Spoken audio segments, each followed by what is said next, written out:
Okay, welcome to Senate Education. I'm Brian Campion. We are about to kick things off today, Wednesday, the 13th of January. And so I thought I'd start by giving everybody a little bit of a sense of the direction we're going in today and tomorrow and even Friday. I took a lot of your suggestions from yesterday during our brainstorming time and started to plug in some spots that we could hear from people connected to some of your ideas. Hopefully it'll generate additional ideas, conversations, and possibly bills. Today we're going to continue talking and getting a sense from those on the ground, as well as those who are in contact with those on the ground regarding COVID, and also just continue our sort of tour of, if you will, education policy in the state of Vermont with some of the key players. So today, as people will recall, yesterday we heard from Secretary French. We also heard from Dr. Levine, and we started talking to the Superintendent's Association, the Principals Association. Today we're going to hear from the Vermont NEA. I've asked them to spend some time introducing themselves, the kind of work they do, how we might work and partner with them in the future, as well as talk about what's on the ground, what they're seeing, and what teachers and staff and students need at this point from their perspective, from this committee and perhaps from the Appropriations Committee, Health and Welfare, et cetera. I also asked them to give us a sense of what it's like to be a Vermont teacher. And, one of the things I mentioned yesterday when we were reviewing, some of our priorities, something that's really interesting to me, I think others as well. What is it like to teach in Vermont? Does it look like to become a teacher in Vermont? What's that process? What is it like to retire as a teacher in Vermont? What is it like to be in the classroom? And of course, these are some of their representatives, and I think we should also hear directly from teachers. And if people have anybody in their district that you think, and please know this is a general invitation, if there are people in your district who are on the ground or people that you think would contribute to any of these conversations that we're having, I think that would be, I would certainly welcome that. After we hear from the NEA, we'll take, I'm not sure if we're taking a break then. Let's see. Yeah, we'll take a couple of minutes, and then at 2:30, we'll hear from Joyce Judy, who's the president of the Community Colleges of Vermont. Yesterday I mentioned, I just kind of threw it out there.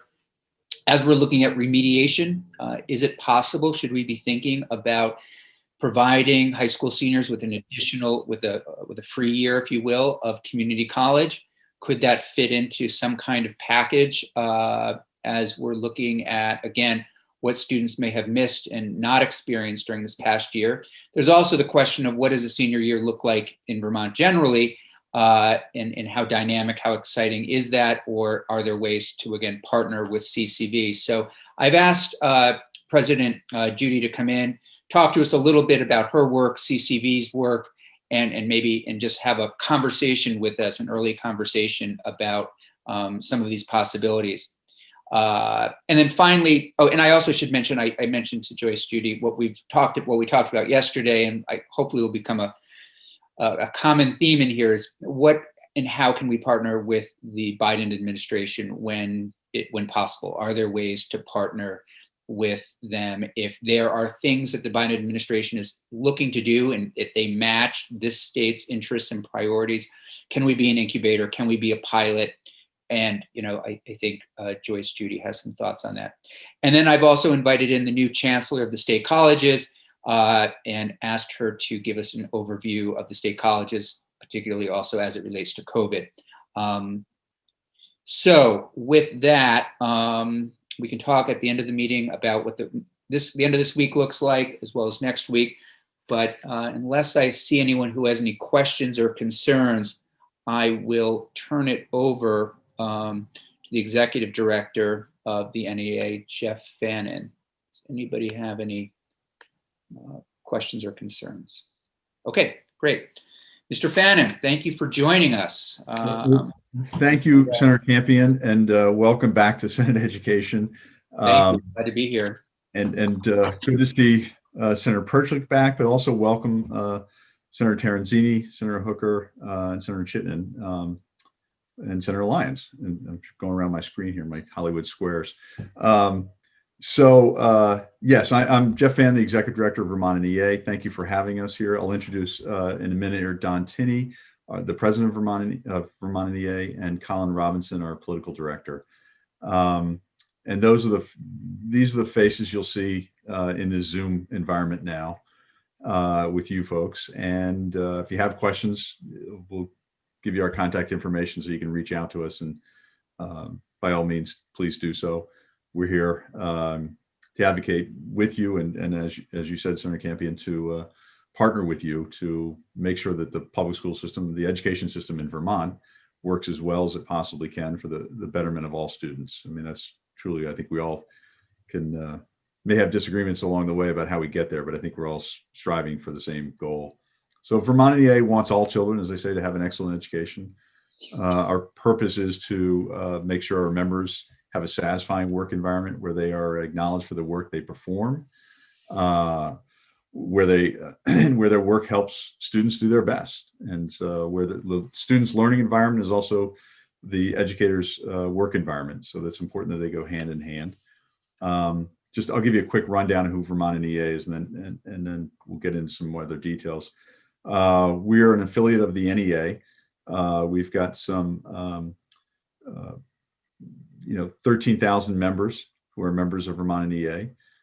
We represent not just teachers, but school support staff. So that means bus drivers, cafeteria workers, paraeducators, and they're working with students in schools right now.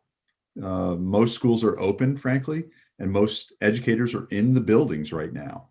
And so they're working hard at work on behalf of their students. The structure at Vermont NEA is we've got a 20 member board of directors. They're elected members, 4 statewide officers, Don being the president, and about 20 staff members who almost entirely consist of former teachers. We have 2 lawyers on staff, a general counsel and a staff attorney, but they don't bargain. So contrary to what you hear sometimes, we hire former teachers to work with our members to teach them how to bargain and sit down and have conversations with their school board members. So we've got elementary school teachers, music teachers, science teachers. They're the field staff that go around and work with our members to educate them and work with them. That's our model. That's how we work. We have some 20, I think it is subject matter affiliates, such as teachers of math, teachers of English, special ed, art, and those sorts of things. So we work with them as well. We have about 100 or 110 or so local associations around the state. We're in every corner of the state. And our basic activity is we collectively bargain with our school boards over the terms and conditions of employment that include their salary, their work hours, their bus duty, prep time, all those sorts of things that go into teaching students and educating students who's on recess duty. Those sorts of things, all because they're important, end up in a contract with between the school board and the local association, so that the school everybody knows the rules of the road and they can operate well. We are probably the largest provider of professional development for educators. That includes support staff as well as teachers. In the state, we are the largest provider. So we are providing a lot of PD, as we call it, to our members around the state all the time. And we think we do that well, but that's one of our biggest jobs. And we do some public advocacy work. And we are involved politically because the State House is involved in the schoolhouse. That means education funding, things of that nature, learning issues that you deal with in House education, but also just generally worker issues, worker rights issues that sometimes are found in other committees. We'll be here in and out of your committee talking about these host of public policy issues. And I think with that, I will turn it over to Don to sort of get into the moment we're in now, the moment of the day, the pandemic. So with that, I'll introduce Don Tinney, the president of Vermont NEA. Thank you. Thank you, Jeff. And if I do this correctly,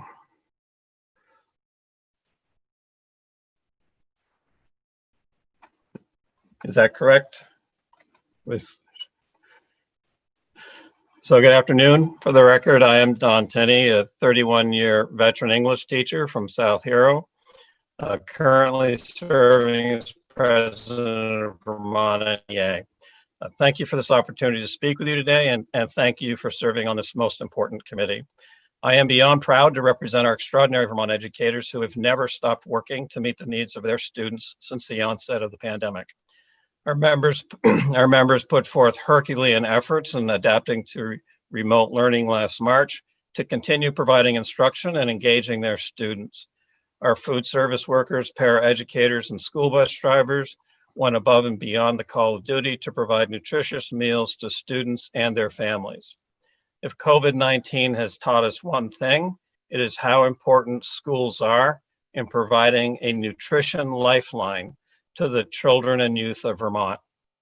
This is why our organization will continue to promote the implementation of universal school meals in every community, because educators know that hungry children cannot learn.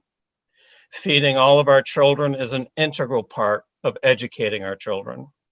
This is just one true indicator of why the public school is the bedrock of every community. As essential workers on the front line, our educators have been going to work every day, providing direct instruction and support to students in their classrooms, as well as students learning virtually at home. The hybrid models, which I'm sure you have heard about, have allowed schools to maintain proper physical distancing and other safety protocols, but they have nearly doubled the workload of our teachers, since they must plan and implement lessons for both the physical classroom and the virtual classroom.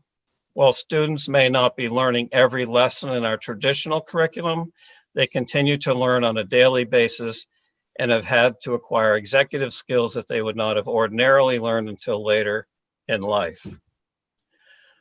Our support personnel, including custodial and maid staff, bus drivers, paraeducators, administrative assistants, and food service workers, continue to put themselves at risk on the front lines in service to their students. When we consider the health risks and the chronic unpredictability that our members have been enduring since last March, we can easily understand why they have been experiencing levels of stress and anxiety as never before. Our educators have always been focused on the social emotional well-being of their students, and in these tumultuous days, we have been reminding them to focus on their own social emotional well-being.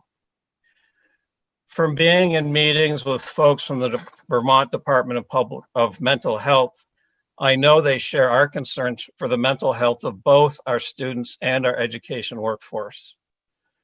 We must continue to work at banishing the stigma associated with mental health issues and make sure that the resources are available to provide counseling and other services to our students and our educators.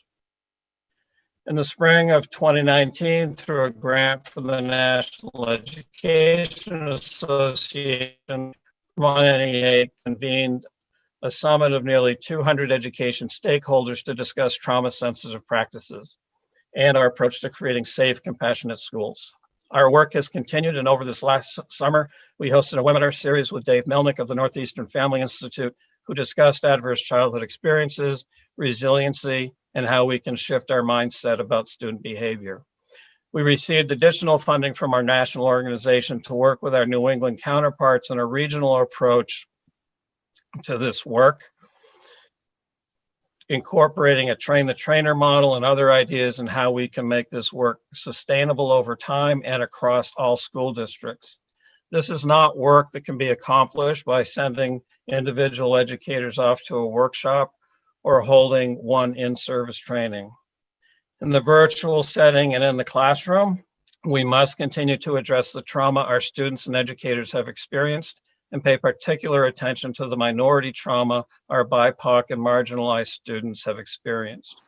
We must continue to do everything we can to make sure every school is a sanctuary for every student. All of the additional protocols and programmatic adjustments demanded by the pandemic have dramatically changed the school day, and our educators, as do all Vermonters, long for the day when we can return to what we used to call a normal routine. We share the goal of our state leaders to return to full-time in-person learning, but only when it is safe for students and for the education workforce. While learning has continued throughout the pandemic, remote learning is not an effective substitute for in-person learning, where students experience daily interactions with their educators and peers. Since returning to full-time in-person instruction is a top priority, then protecting the health of the education workforce through vaccinations must also be a top priority.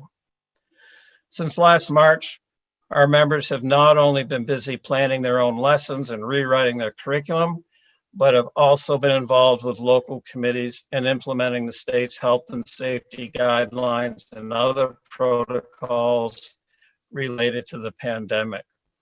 Over 20 of our members joined our Vermont NEA statewide task force on the safe reopening of schools to address issues related to our return to the classroom. Before the start of the school, the task force hosted virtual town halls with Dr. Mark Levine, Dr. Brina Holmes, Dr. William Raskin, Dr. Benjamin Lee, to disseminate up-to-date medical information to our members. They have also met with Secretary French to share their concerns and to hear his perspective on reopening. They continue to meet to address health and safety concerns, and most recently hosted a webinar with industrial hygienists affiliated with the National Education Association to explore the issues related to ventilation in our school buildings. Air quality will continue to be an issue we need to address during the pandemic and beyond. And we appreciate the General Assembly's support of HVAC inspections and upgrades. As educators, we never thought we'd be learning so much about HVAC systems, epidemiology, physical distancing, and the difference between viral droplets and aerosols. But the learning curve has been steep and interesting. Learning is at the core of what we do. Our educators cherish the time they spend with their students and are the people in their young lives outside of their immediate family who know them best. They know how their students learn, and through ongoing informal assessment, know what interventions and supports they need. Our educators will need additional resources to support their students as they address the unfinished learning from the pandemic. Vermont educators are up for that challenge, driven and sustained by their love and commitment for their students. Thank you. I'll turn things over to Colin. Wonderful. Thank you, everybody. Great to see folks, and welcome Senator Campion back to Senate Education. I will keep this brief so you all can have opportunities to ask your questions. But I did want to, as we look ahead, Vermont NEA has a comprehensive legislative agenda that we'll be sharing in the next week or so that touches on a suite of issues from education funding to educational equity and quality issues. But one specific issue that I want to lift up as we look ahead to this pandemic moment and we look to recovery. There are models across the nation that it's a model called the community schools model. And it echoes a lot of the points that Don mentioned, that schools are at the heart of our communities. They are the bedrocks of our communities, and they provide supports to students and families so they can be successful learners. And this model is a metric through which schools can provide greater support for students and families as we recover from the pandemic. So what this would look like on the ground is perhaps having additional resources for families to receive medical support inside a school setting, or mental health support, or be able to receive connections with different state agencies for critical social and economic needs that they might have, or housing assistance. The idea is that our schools, as Don said, are the cornerstones of our community. And in that role, they provide a lot of needed support to students. but our schools aren't necessarily the best equipped to provide those supports. So this community schools model would allow schools to develop partnerships with other organizations so they could be hubs for students and families to receive the supports they need, so students and their families can be successful citizens as well as successful learners, and allows educators, teachers, and support staff to do the critical work as we emerge from this pandemic, to be able to focus on learning. And so to that end, there's a bill that Representative Kathleen James from down in Manchester is introducing on the House side that we're hoping might end up in this committee, to create a pilot structure of 10 schools across the state to be able to hire what's called a community schools coordinator, somebody to do a needs assessment, figure out what are the critical supports students and families need to be successful citizens and successful learners, so that educators be ensured that they're able to focus on the learning of the students as we emerge and move through this pandemic over the next several years.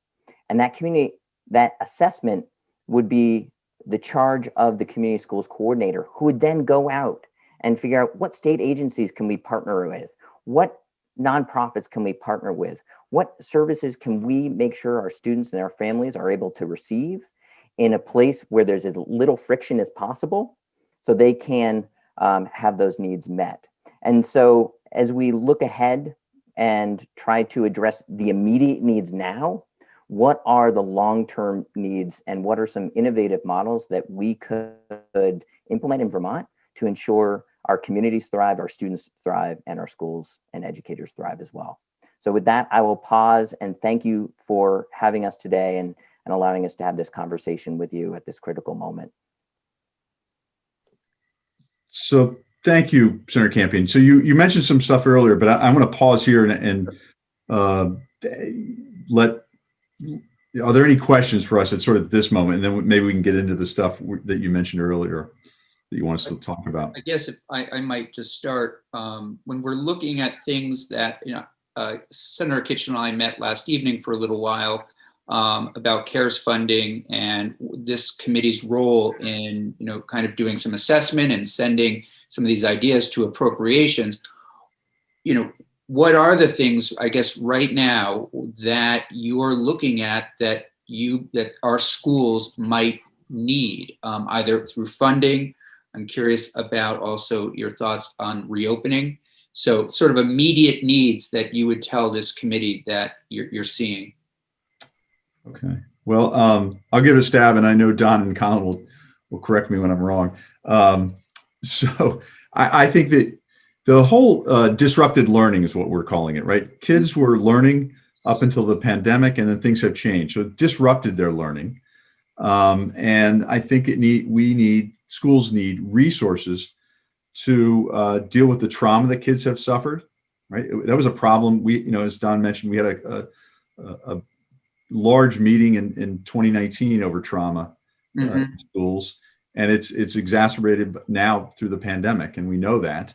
So when these kids, are back, they're back now, and when they come back more full time, they may need more resources, frankly, and that means people. I mean, it really, kids need people, and there's no substitute, as Don said, for the human interaction between an educator and her students. There just is not. And so in the short term, perhaps some of I think it's $127 million in the last package going to education, ought to be focused on making sure that schools have the resources to educate their kids. Okay, but I mean, if just to push a little specifics, I mean, does that mean moving toward certainly, what does that mean exactly? It means bodies, humans, employees working with kids, frankly. Okay. So psychologists, mental health professionals, or sorry. Yes. Yeah. All of it. All of it. Okay. Right. Literacy specialists would be also critical there. I think we need to be planning more resources offered during the summer. I think we've seen some great success with summer programs, particularly in the transition years for for eighth graders before they get into high school. I think that our folks could, identify those students with the greatest needs and make arrangements for some summer programs. I don't necessarily think everything has to happen this summer, but I think we need to build that in because we always have that gap in the summertime that we could make better use of for learning. That would be one indication. I will say one of the pieces that people have learned and appreciated in the hybrid model, which has been incredibly challenging because of the workload.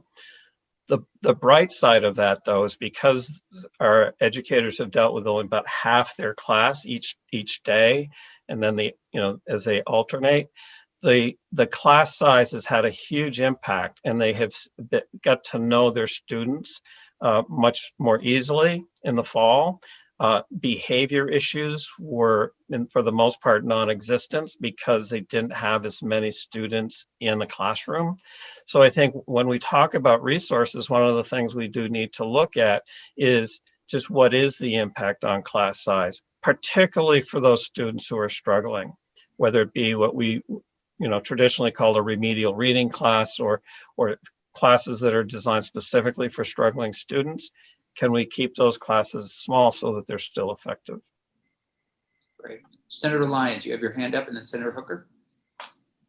Thank you. And thank you for all of this. I think what you have been talking about resonates with what some of us heard at a Essex Westford school meeting last night. And Senator Chittenden and I were there together, so he can help with this one as well. But one of the things that we heard was the shorthandedness that people are feeling, that staff reduction has been significant, and as a result of COVID. And as we go forward, hopefully that'll change and people will regroup. But in the interim, I have two questions. I have a lot of questions, but and I don't mean to comment so much up front, but just contextually, I think it's important. The issue of how best to provide those mental health or human services resources in schools has continued to be a debate. It's always about whose job is it. Teachers, of course, are. I'm always amazed at what our teachers do and what they can do for the development of children and helping counsel them. But the question is, as you're looking at the resource needs, and including mental health, healthcare, all the rest, how do you see that happening? So is the point person the school nurse? Is the point person someone at AHS bringing in additional counseling staff? Is the point person the teacher who has faculty development to take them in a new direction? So this has been an ongoing question. What role does the teacher play and in human service needs, and what role might a school nurse play? You get my drift here. So I'm just looking for your thoughts. So, Senator, I'd be happy to speak to that as best I can, and then might defer to Don. You're exactly right. I mean, this is not a new conversation. Of course, your other committee, I know it's come up many times, and there's been a lot of conversation. Quite frankly, how some of these costs are now baked into the education fund, right? Right. In addition to the critical services. So I think, as we look ahead, what would be most critical, first and foremost, is to figure out what's going to work in each community. Because I think we know that schools and school districts work differently in different parts of the state. And so a one-size-fits-all approach is not necessarily going to be appropriate because it might not meet the needs of places in various and diverse corners of our state. I do think fundamentally that's part of the reason why we're sort of interested in this pilot community schools model, because what it does is it creates this one individual. Because one thing that we've learned, and actually Senator Campion, one of the schools down in Bennington, we visited last spring, or sorry, not last spring, last fall, a year ago fall, and it was sort of adopted as a community schools model at about 20 or so years ago. And what they realized is over the past 15 or so years, it's kind of not been doing exactly what they'd originally hoped. And I remember asking, well, why is that? And they said, well, it used to be the principal that did this, but then other stuff came up, right? And there wasn't one person who was able to own that work, to build that connection with the designated agency, to reach out to the Department of Mental Health to say like, hey, how can we get additional resources in here? To build that relationship with the food shelf or the federally qualified health center, to maximize those resources and supports for students and families. So I think having that one person that owns that work is really critical. I'm not sure that putting it on educators is necessarily the best, just because they might not have the expertise. And I think, quite frankly, I'm sure the Department of Mental Health and the Agency of Education have, we all know, a tremendous amount on their plate right now as well. So I don't know that fully answers your question, but I think that that's sort of what we're trying to drive at with this notion. It does begin to answer the question. And I think ultimately, because it does sound like a terrific program, it does get down to how it's funded, and adding more into the education fund for me is, I think our constituents would roll their eyes. Having said that, then if you'd ask our designated agencies or AHS similarly, they would start to roll their eyes. So this is going to take a little heavy lift on the resource part. But I guess the question I have is, it seems to me that this is so very much related to COVID and having some urgent response to the increased mental health needs, that the CRF should possibly be available to, sort of jumpstart the pilot programs that you're talking about. So I'll leave that to the chair of the committee to duke that one out with someone. Or I can help. It'll be all hands on deck. Good question. Senator Lyons, did you have a follow-up to that? No, I think that's good for now. I think we've got a lot to go through. Okay. Senator Hooker. Thank you, Mr. Chair. First, I want to say that I don't know if it's just my internet, but I'm occasionally having kind of glitches, and that just underscores the need for better broadband, which is an immediate thing that we have. Secondly, I want to commend Mr. Tenney for the webinar last night on pensions. I think that's another thing that we need to talk about as far as education is concerned.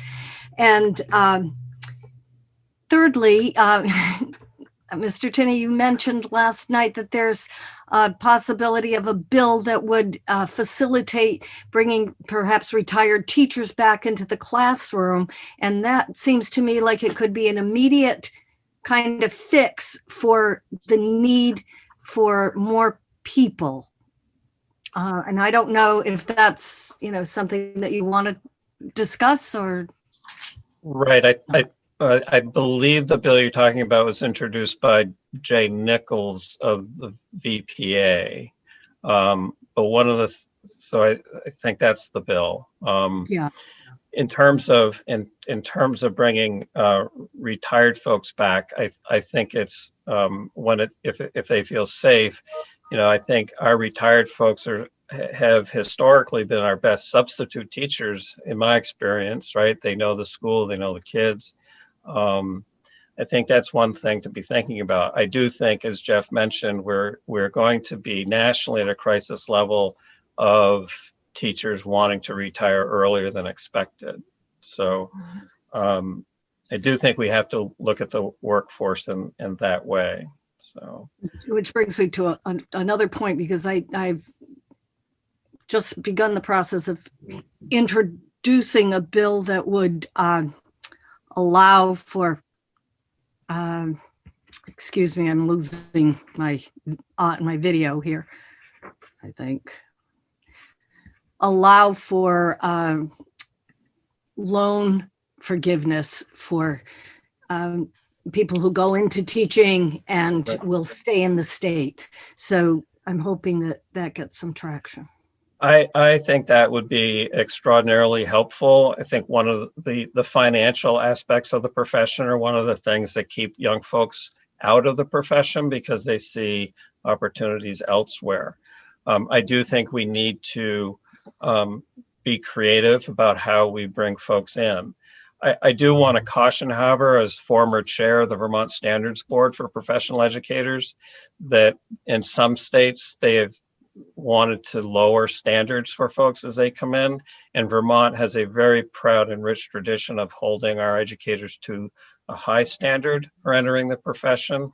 And I think that we need to maintain that because our children and youth deserve the best teachers, and the Standards Board is the gatekeeper for that.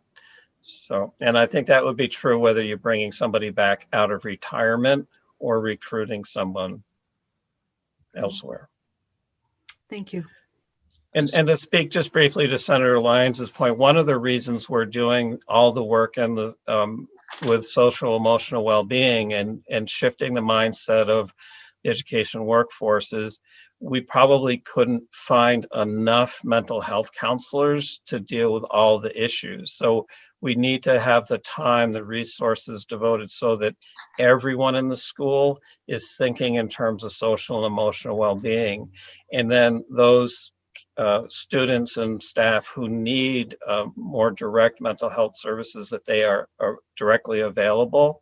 But we can't expect all the behavioral issues and all of the trauma cases to be addressed by a mental health counselor. We have to do that community-wide. So we'll continue that work. I hope that's helpful.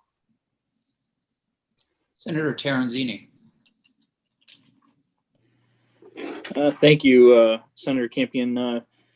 Colin and Jeff and Don, nice to meet you. I took some notes. I'm not all that well, my thoughts are not all that well organized. I was listening as the three of you gentlemen were speaking.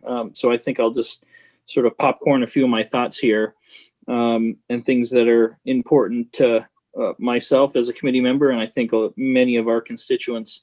Number one, and we talked about it in health and welfare, but just as we have a nursing shortage and we need to figure out a way to do a better job of retaining our college age young adults and encouraging them, if they go to school out of state, come back home and give us an opportunity. We have to figure out a way, I believe, to keep young aspiring teachers in the pipeline. And I don't know the answer to that, but it's a problem that I think that we can all recognize, that we are losing too much talent to other states because they choose to go to college elsewhere. And then, it's for one reason or another, they don't come back home and give us a shot. Number two, broadband. We can't say it enough. It's to me, it's one of those nonpartisan issues. I mean, everybody and any elected official should recognize in 2021 that we need to do better for all residents, and that impacts our students so much, especially with them being home.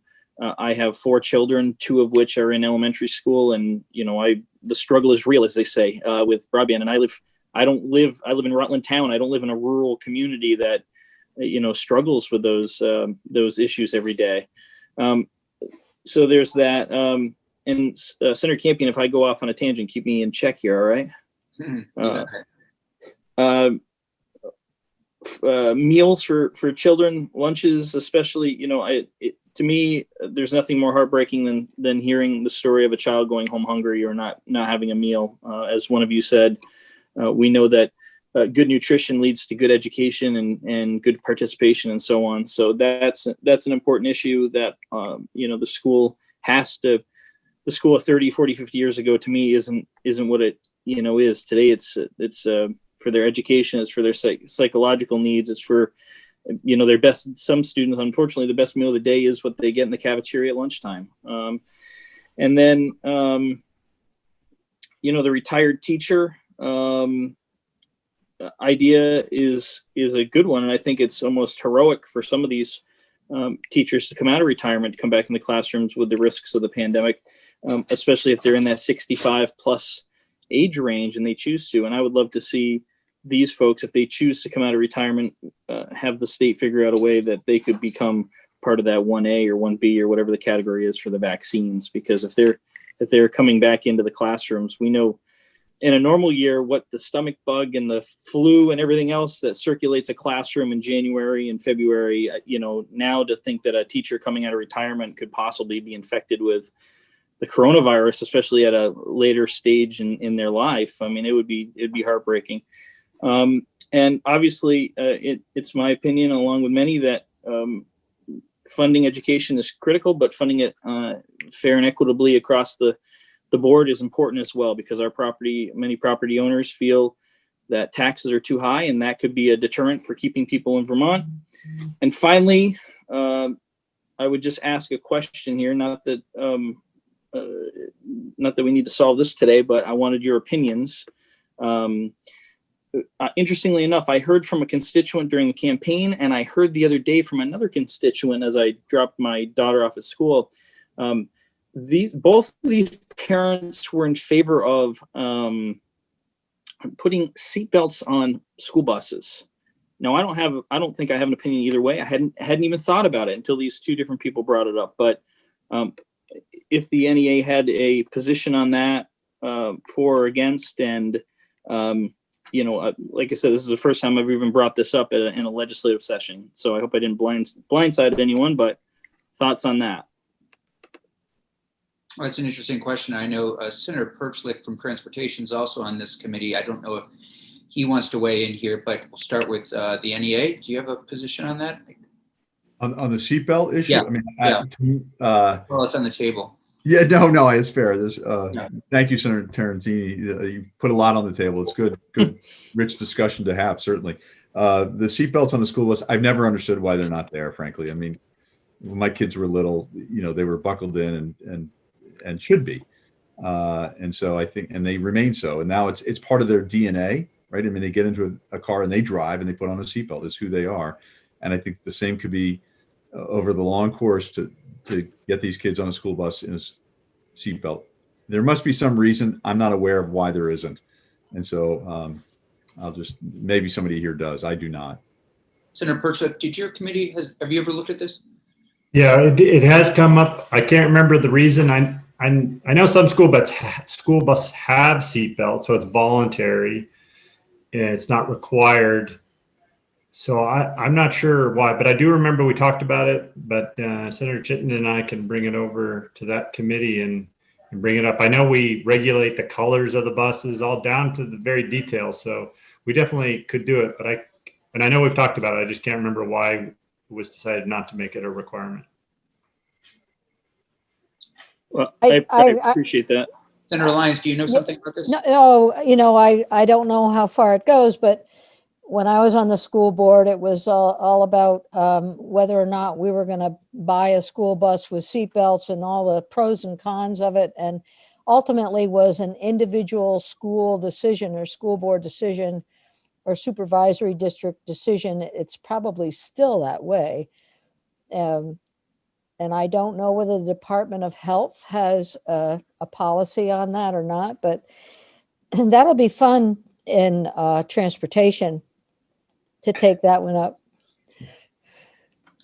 Another committee for us to enter Yeah. into. So I don't know if Senator Terenzini is going to have a bill drafted about this, but maybe in the meantime, Senator Perchlik, you could just give us maybe tomorrow, if you have time, just to check in and give us a little bit of an update. I mean, keep it simple, 5 to 10 pages, little PowerPoint, just. Well, Senator Campion, I hope I didn't open a real can of worms here with the seatbelt question. No. It was just interesting to me that I heard it twice from different constituents. So it must be it must be on the minds of some people out there. Yeah. Good point. So any other questions related to anything right now while we have these folks here as it relates specifically to COVID? Senator Chittenden. I just have to say I'm married to a teacher, and she has been working double time. And I just want to thank all the teachers that you represent for everything they've been putting into delivering quality educations during this pandemic. And I'm interested to hear from the NEA as we go forward, the durable changes. So what we've learned from this pandemic and what we want to see persist even post-pandemic. I know she commented how teacher-student conferences have actually been a lot easier to perform with these virtual platforms now that everybody has been accustomed and tuned to them. But I think that's a lessons learned that I look forward to having the discussion of after we get out of this this pandemic. So thank you, Senator Campion. Jeff, I'm not sure if this should go to you, but one of the things we've heard now from multiple groups, we've heard from Secretary French, the Principals Association, other associations about what needs to happen. Is there a committee that is working together, that's putting together something that's saying, okay, this is what we need and this is what we're going to do. This is collectively what we need from appropriations. You know, I've heard things about summer programs, pilot programs, assessment, mental health, but sort of a COVID / post-COVID committee, or I just don't want everybody working in their own silos. That's what I'm trying to get at. And the Principals Association put together some really good points yesterday. You're all raising good points. How's that going to happen? Well, it should happen. I'll say that. And I could not agree more. And we do. I mean, unfortunately, we're all working in our little Zoom silos. And Sure. We used to meet regularly with the folks over at 2 Prospect, the superintendents, school boards, and principals, and special ed directors. And we don't anymore for obvious reasons. But, you know, I just spoke with Jeff Francis and Jay Nichols an hour and a half ago, whenever it was, 2 hours ago. And so we do speak with them. We should probably, your point is well taken. We should be coordinating how we want to focus our attentions and energies. We do have disagreements. I'm not going to say that we don't, Sure. But on a large host of issues that you've just outlined, we should be on the same page and probably are, and ought to be working together with the administration and Commissioner of Health, for example. Yeah, and I think Senator Kitchell would also probably, I don't want to speak for her, but after my meeting with her yesterday, I think people would just appreciate, you know, hey, we've all come together and these are the 7 points that we can agree on.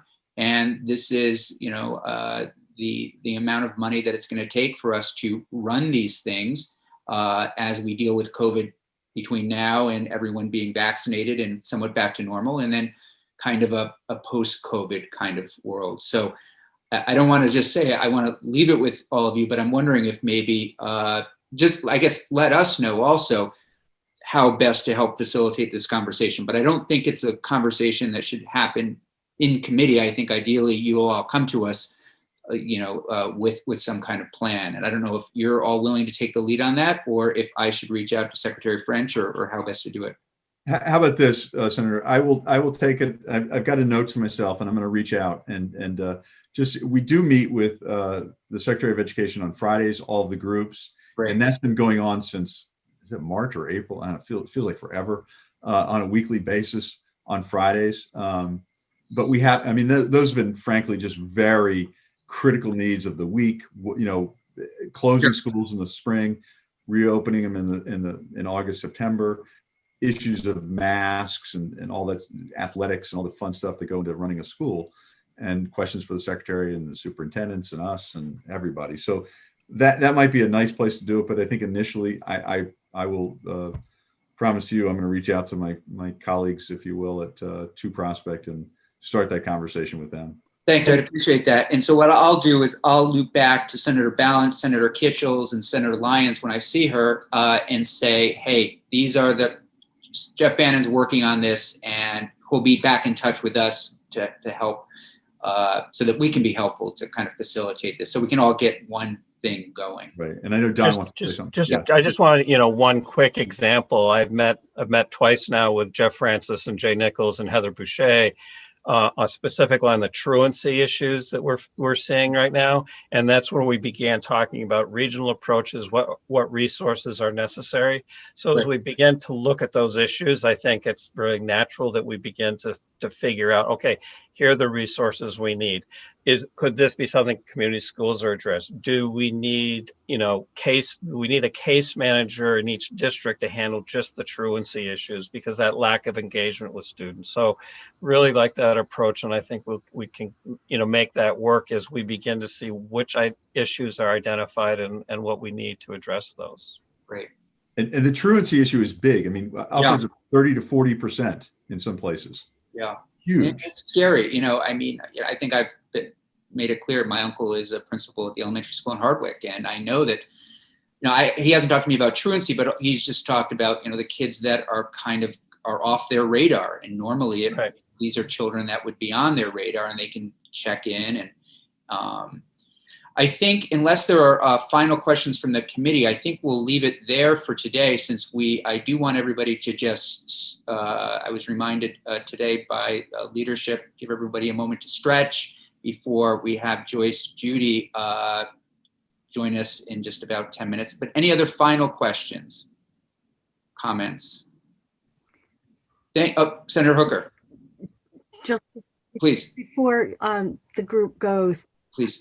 With regard to reopening schools in April, I think I'd like information on what you think will be the standard for giving the go-ahead or for feeling comfortable enough to have everybody back in school in April. And just to give you some information there, yesterday we asked that question of Dr. Levine, and I think generally, I don't have my notes right in front of me, but he was looking at community spread and, spoke pretty generally. So it would be interesting to hear also the kinds of things that you are all thinking about. I don't know if you have a sentence or two now to mention, Jeff, or if you'd prefer to come back. It doesn't matter to me. Yeah, I mean, the vaccines are critical. We're open now. Let me just reiterate that. And this is about getting everybody in person at the same time after the April break. And I think the other question we have is that's not answered yet, and we need to answer it before we do, is what about the families who don't want to send their kids back to school for various and good and valid reasons? Are teachers going to then have to work two jobs, if you will? And we think that's a real concern. The superintendents raised it last week with Secretary of Ed. And so it's not just metrics about how you get back in, but it's sort of the details about how you do open once you think it's safe and everybody's vaccinated, which is part of the safety issue. Okay, we'll leave it there. This is helpful. And I appreciate, Jeff, you taking the lead with your colleagues in the other departments and also working with the agency to help us come together with a plan. That would be great. And feel free to be in touch with me or any of us for assistance along the way. And then maybe we can touch base early next week just to see how things are. It's going to work out that way. Okay, I'll see everyone else in. Senator Campion? Yes, please. Would you please remind everyone to shut off their video and mute themselves for the break? Absolutely. You heard it there first. So thank you, Jeannie, for that. And we'll see you all back in about 5 minutes. Thanks. Thank you. Thank you. So just a couple of things that people brought up that I just want to let you know. Information is on its way. We're going to get a briefing this week on broadband. I don't remember if it's tomorrow or Friday, but I've asked June Tierney to come in, talk to us. A lot of that work is done on finance, but we certainly should and need to play a role. And then also a little bit about property taxes and education funding. I know some of us have been through these kinds of how it works conversations, but they're always a good reminder. And I've asked Treasurer Pierce to come in also to talk about pension liabilities, bonding, and her role with this committee. So this is informational stuff that'll be coming. But let's continue our discussion. It's great to have President Joyce Judy of the Community College of Vermont with us for a conversation about our community colleges, our community college system. As I mentioned, President Judy called me yesterday after hearing that perhaps it might be considered in some way through with our committee and other committees, giving students an additional year of high school or giving them a free year at CCV, if that were to make sense.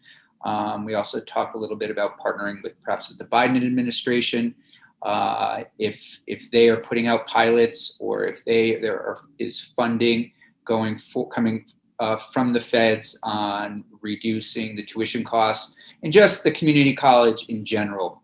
What's happening now, what it is, how it works. A little bit about your own personal history would be great as well, President Judy, and what you might be seeing on the ground right now with regard to COVID and classes as a college institution. So with that, I'll turn it over to you. Thanks for joining us, and we're thrilled you're here. Great, and thank you so much for the opportunity. I'm Joyce Judy. I'm president of the Community College of Vermont. And as Senator Campion said, he and I were talking last night, he suggests I come in and give a little bit of an overview of CCV, although there are many familiar faces on this committee. And so some of you probably could give this overview as well as I can. So I'm grateful to that. I'll give you a little overview, then I'll talk really specifically about our dual enrollment early college, and then a little bit about the McClure Foundation gift that was given to graduating seniors. And then I'm happy to answer questions, go in any direction. So really this is intended to be a conversation. I'm not here to pitch anything because Senator Campion said it would just be great to have people have just a general baseline of who and what the Community College of Vermont is. So just to give you a little bit of a background, CCV actually celebrated its 50th anniversary last year. And if anyone had told me last February, when we actually were in the State House to celebrate our 50th, that we would be celebrating our 50th with 9 months of our centers essentially being closed, I would have thought people were nuts. But instead, we did. But what has been really, really fascinating is CCV is as strong or stronger than ever. So I am incredibly proud of our staff and faculty for the way we've been able to take advantage of what's going on in the environment and build on it. But we are 50 years old, and at the time when we were created, Governor Dean Davis's vision was, how do you take and provide a college education to Vermonters in there locally, and the challenge is do it in a really rural state. And so, how do you do that? And his, core belief was that Vermont communities are incredibly rich, and with talent, you take people that are interested, who are practitioners, put them in a classroom with people that are highly motivated to learn, and you really have something special. And I would say that core value has carried us through for 50 years. Now we look a lot different, and we've made a lot of changes. Back in the 70s, tuition was free and faculty taught for free, except they passed ahead at the end of a class. And if you hit the mark, you might get a donation. If you didn't, you might not. And if you had, all those iterations. So, but we've come a long way. And today, I think probably most of you know that we are the second largest college in the state of Vermont, next to the University of Vermont. But one of the things that I'm particularly proud about is we serve more Vermonters than any other college in the state. We serve, and that is our population. 95% of CCV students are Vermonters. And I would dare say that the other 5% are not people who came here for their education, but moved here and haven't been here for 12 months, so they don't qualify for in-state tuition. The other handful or two is we always have some international students who came here for an international experience at one school and it didn't work out, and they continue using their J1 visas at CCV. But essentially, CCV has in a pre-COVID environment and a post-COVID environment, we have 12 centers throughout the state of Vermont. So we have 12 physical centers, and we have always prided ourselves in being within 25 miles of 95% of the state's population. So it is, we are a statewide entity, and people can find their way to us relatively easy.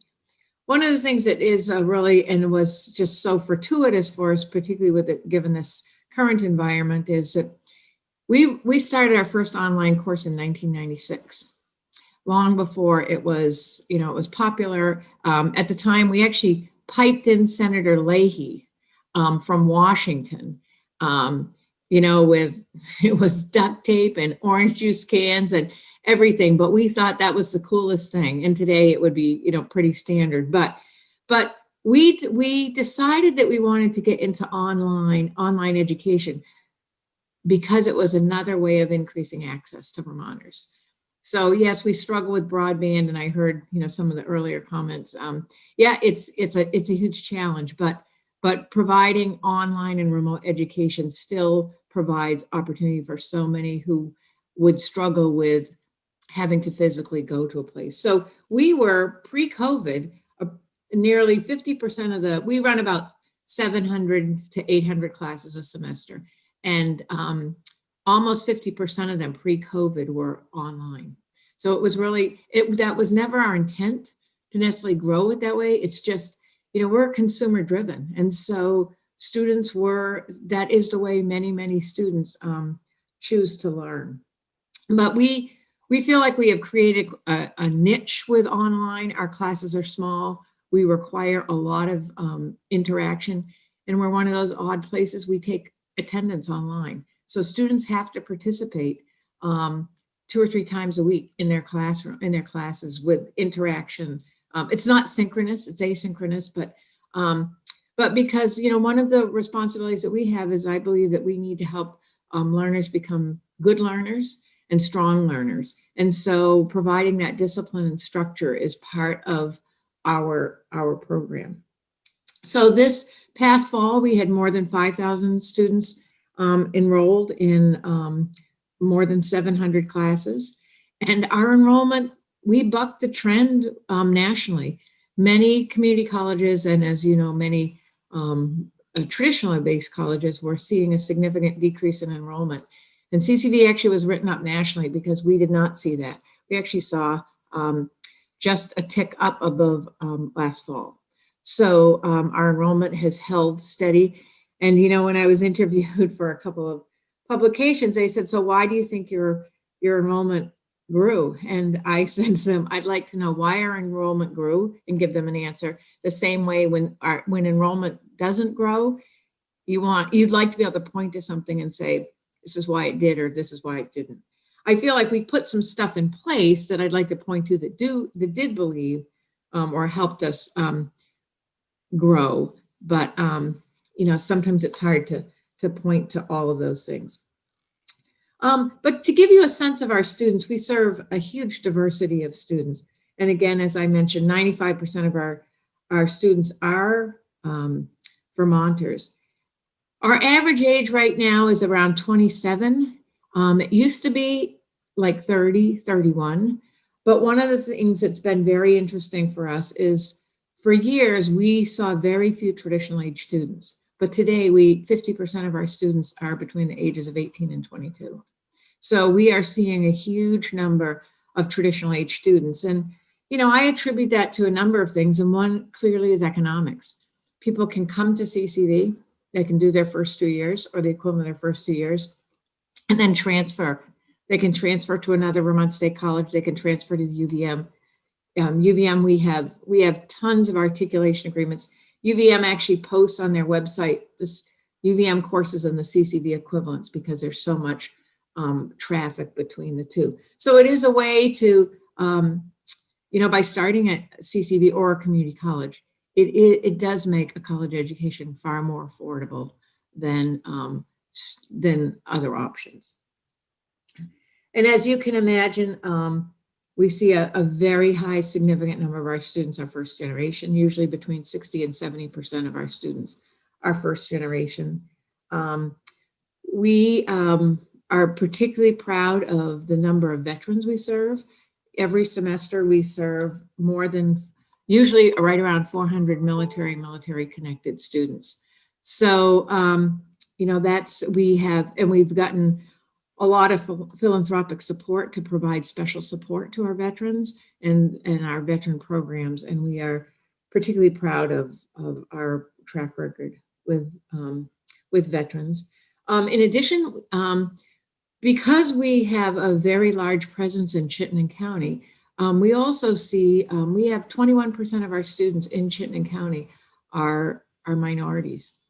And we see a tremendous number of new Americans.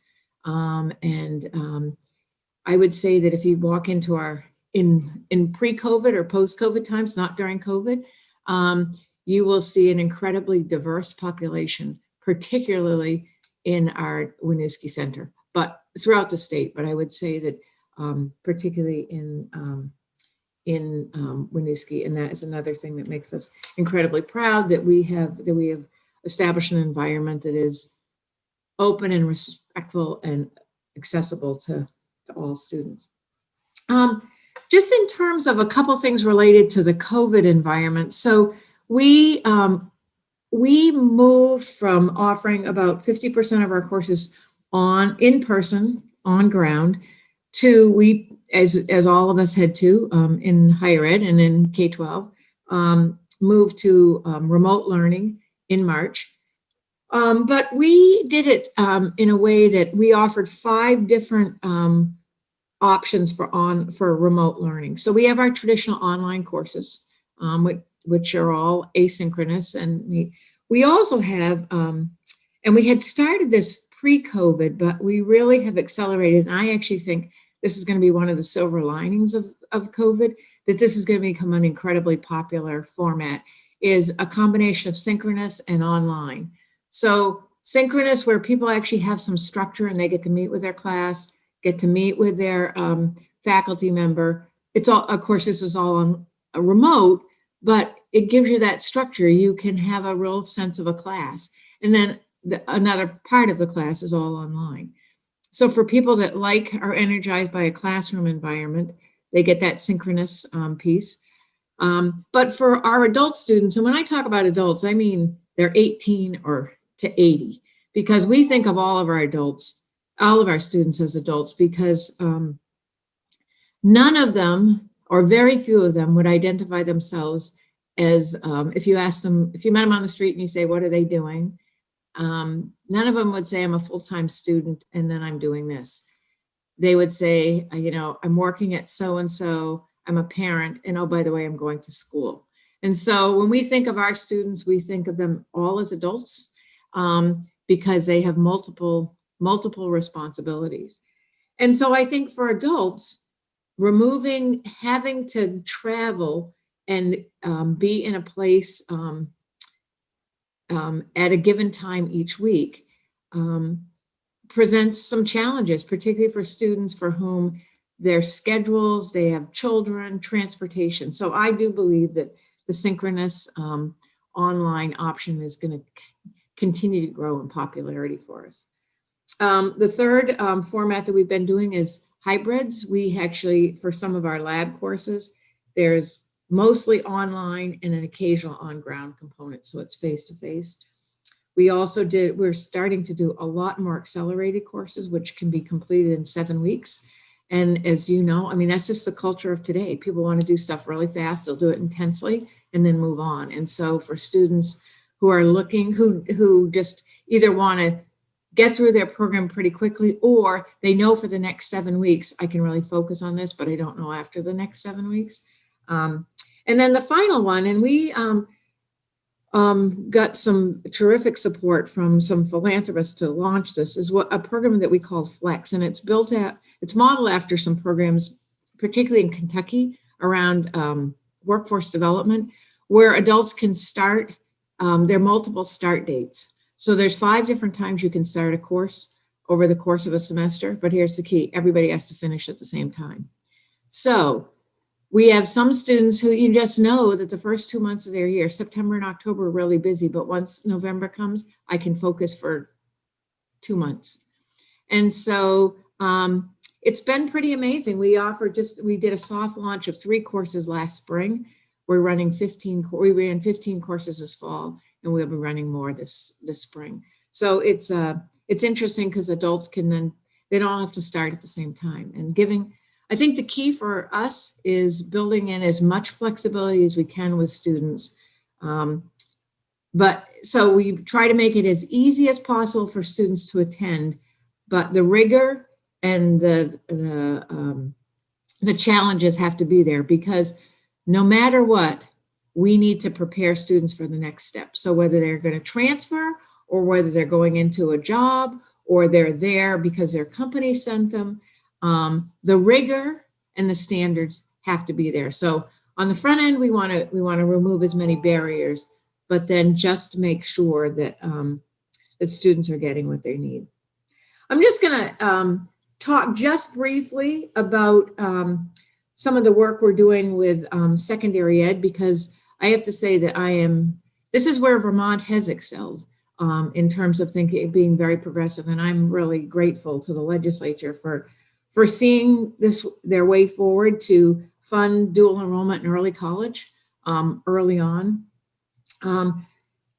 This past fall, we had 830 students who were enrolled in dual enrollment courses. And last fall, we had 819. So normally in a given year, we serve about between 15 and 1,600 students in dual enrollment courses. So dual enrollment means that a student, this is, the funding from the legislature, where a high school junior or senior can take up to 2 classes during their junior or senior year college classes. And what it does is for me, it does 2 things. One, it helps so many students who didn't imagine that they could do college work. It gives them a chance to experience that. And also, students who are very savvy can take those 6 credits and train, and when they enter college, they now have 6 credits that they can use towards their degree. And for some, they struggle with a course in college, or all of a sudden they instead of taking 5 or 6 courses, they can take 4. It just gives them a lot more flexibility. The other piece that I would say is just an incredible thing, and I think it will continue to grow. So in fall of 14, the legislature funded the program called Early College, where high school seniors can take their entire senior year. It's part of Act 77 to, flexible pathways. Students for whom high school is not working for whatever reasons. Socially, they've exhausted the academic program. They just need a different environment.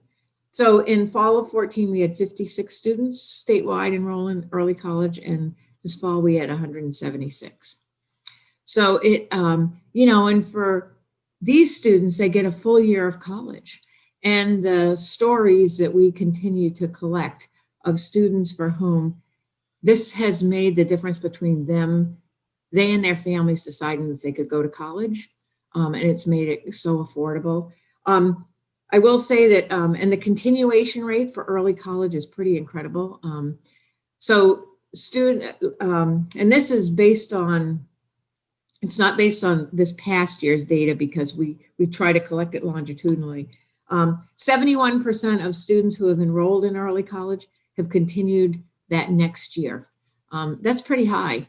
And so what we haven't done is the next step to see if they just took a semester off and come back, but they continued right on. And so we are, I can't tell you how many students have said to me, or how many families, because of early college, my family can now afford to send my kid to college. It's hugely beneficial. And so we are particularly, this is an incredibly strong program, and it says something about Vermont. We just need to do more of it. One of the things that we are trying to figure out is, I think all of us, if you look at all the national data, and Vermont's the same, we all struggle with keeping young men engaged. And we've got to figure out how to do more with even early college and dual enrollment around we've started to really begin to focus on what are the strategies that we can do and work in collaboration with K-12 schools around young men, because it's a huge challenge. I mean, we have a number of young men. It's not that we don't see, but if you look at the percentages, CCV is very similar to most colleges, where, well, it fluctuates between 65 and 70% women. And, I would say that is wonderful on one hand. And, how do we reach a broader population, I think is a challenge. So then my final piece that Senator, drawing a complete blank, Campion. I was going to say Senator Bryan, but I knew that wasn't quite right. Was, we have for years had a very close relationship with the J. Warren and Lois McClure Foundation. We consider them a partner. They have been incredibly supportive of our work. I think it's a match because they're so concerned about access to college for all Vermonters. They're just an incredible foundation and just really thoughtful folks. So they came to us and said, we want to do something. This was like in the middle of May. So we're not talking about this happening in March or April. They said, we want to do something really special for the class of 2020. We feel like they have missed out on their final 3 months of their senior year, no proms, no sports, no nothing. We want them to know that we care and that Vermont cares about them.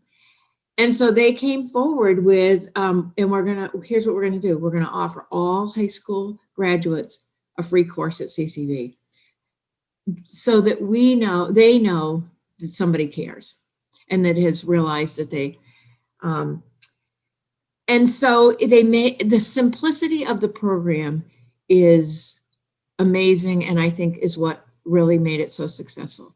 There were no income guidelines, and there were no guidelines, like you can only take these courses or whatever. Nope, if you graduated from high school in 2020 and you could register to take any course you wanted at CCV.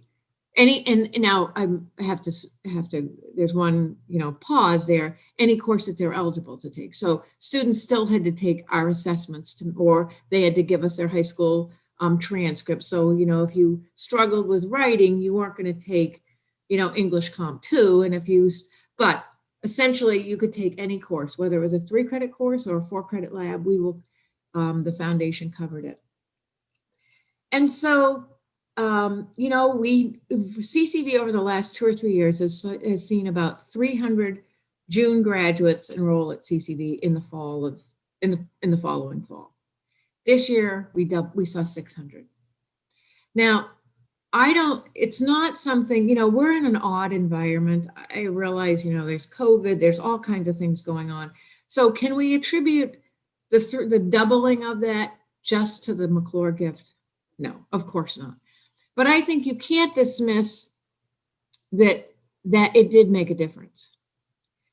And I think that the other thing that is always interesting to me about the J. Warren and Lois McClure Foundation, they're always looking also to do the right thing philanthropically, but also how do they influence policy? And so I think that one of the things that they have been concerned about is the financial barriers of kids, of Vermonters going on to college. And, as you all know, we're one of the most expensive community colleges in the country. And essentially, we're less than $1,000. But I always say to people, if you're budgeting, you need to budget $1,000 a course. And so for so many of our students, it's not, I'm going to go to CCV or I'm going to go someplace else. It's I'm going to go to CCV or I'm going nowhere. And so the sort of the secondary thing that the McClure Foundation wanted to see is if they remove the cost, would they see an uptick? Because as you all know, we have one of the highest high school graduation rates in the country and one of the lowest college going rates. And I have to tell you, I've been at this job for a long time, and that is a nut that is really hard to crack. We keep working at it. We keep trying to make changes. We change numbers. We see more, but do we see huge strides? No, and we keep working at it. But they feel, they wanted to test out if we sort of got cost away a bit, would we see an uptick? Now, this is an N of 1, and so, you know, there's nothing that says that, yep, if you remove finances, that this will do. But if you look at that, you know, it's something to think about, because they did remove finances and we saw a doubling. And I would also add that, as you all did in September, approved using some CRF funds to support adults who had been impacted by COVID to come and take a course, and you removed the financial barrier, and we saw 800 students enroll. So there is something to the cost that none of us can ignore. What we do about it, that's a bigger question. But I think that if we really wanted to make some changes around that college going rate, I think that we do have to look. It's not the sole piece, but finances can. So the McClure Foundation was a wonderful gift. You know, they extended themselves quite a bit to do it, because someone said to me, will they be doing it for this next year? No, you know, this was a huge gift for them. And they committed to it for this past year, but I can't speak for the foundation, but I don't imagine that this is something that they would do again lightly, because it did stretch them. But it was an incredibly wonderful gift. And, you know, where the McClure Foundation is right now putting out a flyer that I know they're going to be planning to send to all legislators, because it's got some pretty interesting testimonies from students for whom this made a difference on whether they were going to go to school or not. And it's pretty powerful. So I'm going to stop there. As you can see, I'm not very passionate about CCV, and I can talk forever about this. You know, we haven't talked about workforce. There's tons of things I could talk about, but I hope I've given you a little taste. And Senator Campion, there are things that you wish I had mentioned that I haven't? I think that sounds great. I just have, and I'm sure others have questions, but just quickly, how much was the McClure Foundation gift? How much did they give that covered that number of students? So here's the thing. They didn't give us a gift. They guaranteed. So what we did is, so every student, so it was essentially 600 times, it was probably more than $500,000 that they covered. Okay. So they essentially said, we will cover this, you bill us. I mean, this is, you know, this is the beauty of philanthropy and people having money and doing with it what they want to do. And so they just said, you know, we're not giving you a set amount, but we are guaranteeing to every Vermont high school graduate, we will cover your course. So, you know, so we had 600 and I can't remember, like 621. I don't have the exact figure in front of me. Some took 3 credits, some took a 4-credit course. So it wasn't just a straight thing. And then we just simply billed them. Okay. So it was the simplicity of it. It was wonderful. And roughly $500,000. I'd say it was probably a little more than that, but that's just a rough. Right. Yeah. Okay, great. Cheryl, Senator Hooker. Yes, thank you. Thank you. Thank you, President Judy. Do you know how many of those 600 plus kids went on? Well, that's a perfect question, because right now we're going to monitor that. We're just registering for our spring semester. So our spring semester starts in 2 weeks. So we will be monitoring that closely, because that is an important question in terms of how many of them continue, how many continue this spring, how many continue in the summer, how many continue in the fall. We're very curious about that. So we will be tracking that for us, for the McClure Foundation as well. And I'm sorry, I missed the number of students that CCV has, the total. CCV has, in a given semester, we have more than 5,000 students enrolled. We serve about 10,000 Vermonters a year, because we have 3 big semesters. We have a fall, we have a spring, and then our summer is half again as big as our spring and summer. And so what's interesting about community colleges, as you can imagine, we don't admit a class and they'll be with us for 4 years. We put out a course list 3 times a year, and people come and they register. So, you know, it's, there are some students who continue on, you know, they enroll full-time and they're going to go through and finish in 2 years. But 80% of our students are part-time and they are in and out. You know, I'm a big believer that I think one of the big changes in higher ed today, and it was, I think, amplified by COVID. I think we're going to see, there will always be the Middleburys and UVMs and Dartmouths of the world where they accept students and they will enroll and plan to be there for 4 years.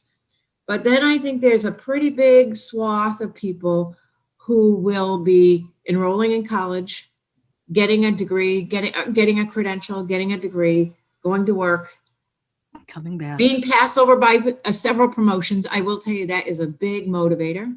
They come back, they get enough education for what they want, they leave again. I just think this in and out. So all the metrics, things like graduation rates and, retention rates, those aren't so meaningful to community colleges because of our population. There are other things that are incredibly meaningful, but graduation and retention are less important to us than the success rate. For example, when a student registers and pays for a course in January, I want to make sure they have successfully completed it when they leave. That probably is one of the most important measures for us. I'm a firm believer in education being a lifetime experience, and CCV is certainly an area or an entity that adds to that. So thank you. Thank you. Senator Perchler. Thank you. President Judy, the information that you gave on the average age and enrollment numbers, is that inclusive of the high school enrollees, or that's without them? The average age is with them. Okay. Yep. Because that's one of the things that we've released, that has made a difference with the number of students that we're seeing. The average age, I've been at CCV for a while, and I will tell you, in the 90s, it was so rare for us to see a young student with a parent. And I got to tell you, today, it is incredibly common. So the average age has dropped down. Yep. And you said 18 to 80, but I know you have 17-year-olds because yes, we do. Yeah. I have a couple in your classes. Yep. Yeah. We had a student who, a highly unusual student. We do allow younger students to come if they, for a variety of reasons. I think that this college environment is not for most young students, but he will be he graduated from CCV at the same time he graduated from high school. It's pretty neat. Yeah. You're right on the front lines of, I'm sorry, Senator Lyons, did you have I'm not seeing your hand always raised when. The little yellow hand doesn't work. It just doesn't seem to be working. I don't know. No, But that's right. But please go ahead. I know, eager to hear what you have to say. No, it's a quick question, actually. And first of all, thank you for your amazing work at CCV. It has grown so immensely with your leadership, just in so many different ways. And we greatly appreciate that. And I can't believe that the 50th was a year ago. It feels like ancient history right now with all the COVID stuff. But my question is, can you talk a little bit about the relationship between our tech schools and students going into CCV, and how that sort of sugars off in terms of giving kids another step into a job? Yes. We do a lot with tech centers. And so now I'm going to get into the weeds a little bit, but it will give you a sense. So we think there are really 3 programs that fall under a broad dual enrollment umbrella. There's the dual enrollment program that is funded by the legislature. So you can take 2 courses and you can, and you come to CCV and you enroll in a CCV course. That's dual enrollment. And that is by far, like in the fall, we had, I think there were 800 students in straight dual enrollment. Then we have what we say concurrent enrollment, where students can, we work with faculty in high schools to offer a college course within the high school. So it's a high school faculty member teaching a college level course in the high school. And those are what they call concurrent courses. The hard part about those is that students, on one hand, they get the content, but they don't get the experience. They're in with their peers. It's fine, but I will say for me, it doesn't do the same thing I want dual enrollment to do. I want people to think of themselves as different, because if you've grown up with the same students for 11 years and you're still the class clown, you're still the class whatever, and you're in with other peers, it doesn't give you the same experience. The third option, the third dual enrollment program is a program that we call Fast Forward, that we work. It's funded by Carl Perkins funds that come from the feds to the Agency of Education to CCV, and that's directly for Tech Center students and Tech Center programs. And so we work with Tech Center programs. There are certain programs that have been, if they have a qualified faculty member, that means they have to have a master's degree. Because anytime CCV does work in a high school, whether it's concurrent or fast forward, we have to, our accreditors make us treat them the same as we would treat any of our standard faculty. So faculty have to have a master's degree. They have to go through all the trainings that we require, all of that. But so we have worked individually with tech centers to, for some of their courses, those students, those tech center students get college credit for those. And that is a huge advantage. And so we do a lot of work with tech centers. So in the, I just have this form in front of me.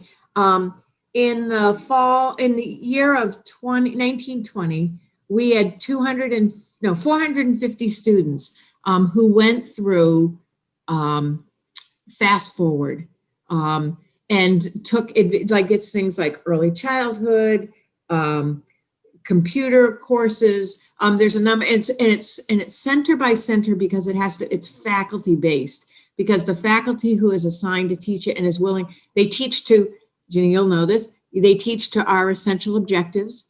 They have to abide by all of the things that CCV faculty do, but also CCV students. So all students have to take assessments. So what we're hoping, and what we've hoped with the Fast Forward, is it helps students who are in tech centers realize that they too can go to college, and that they can leave the tech center with some college credits.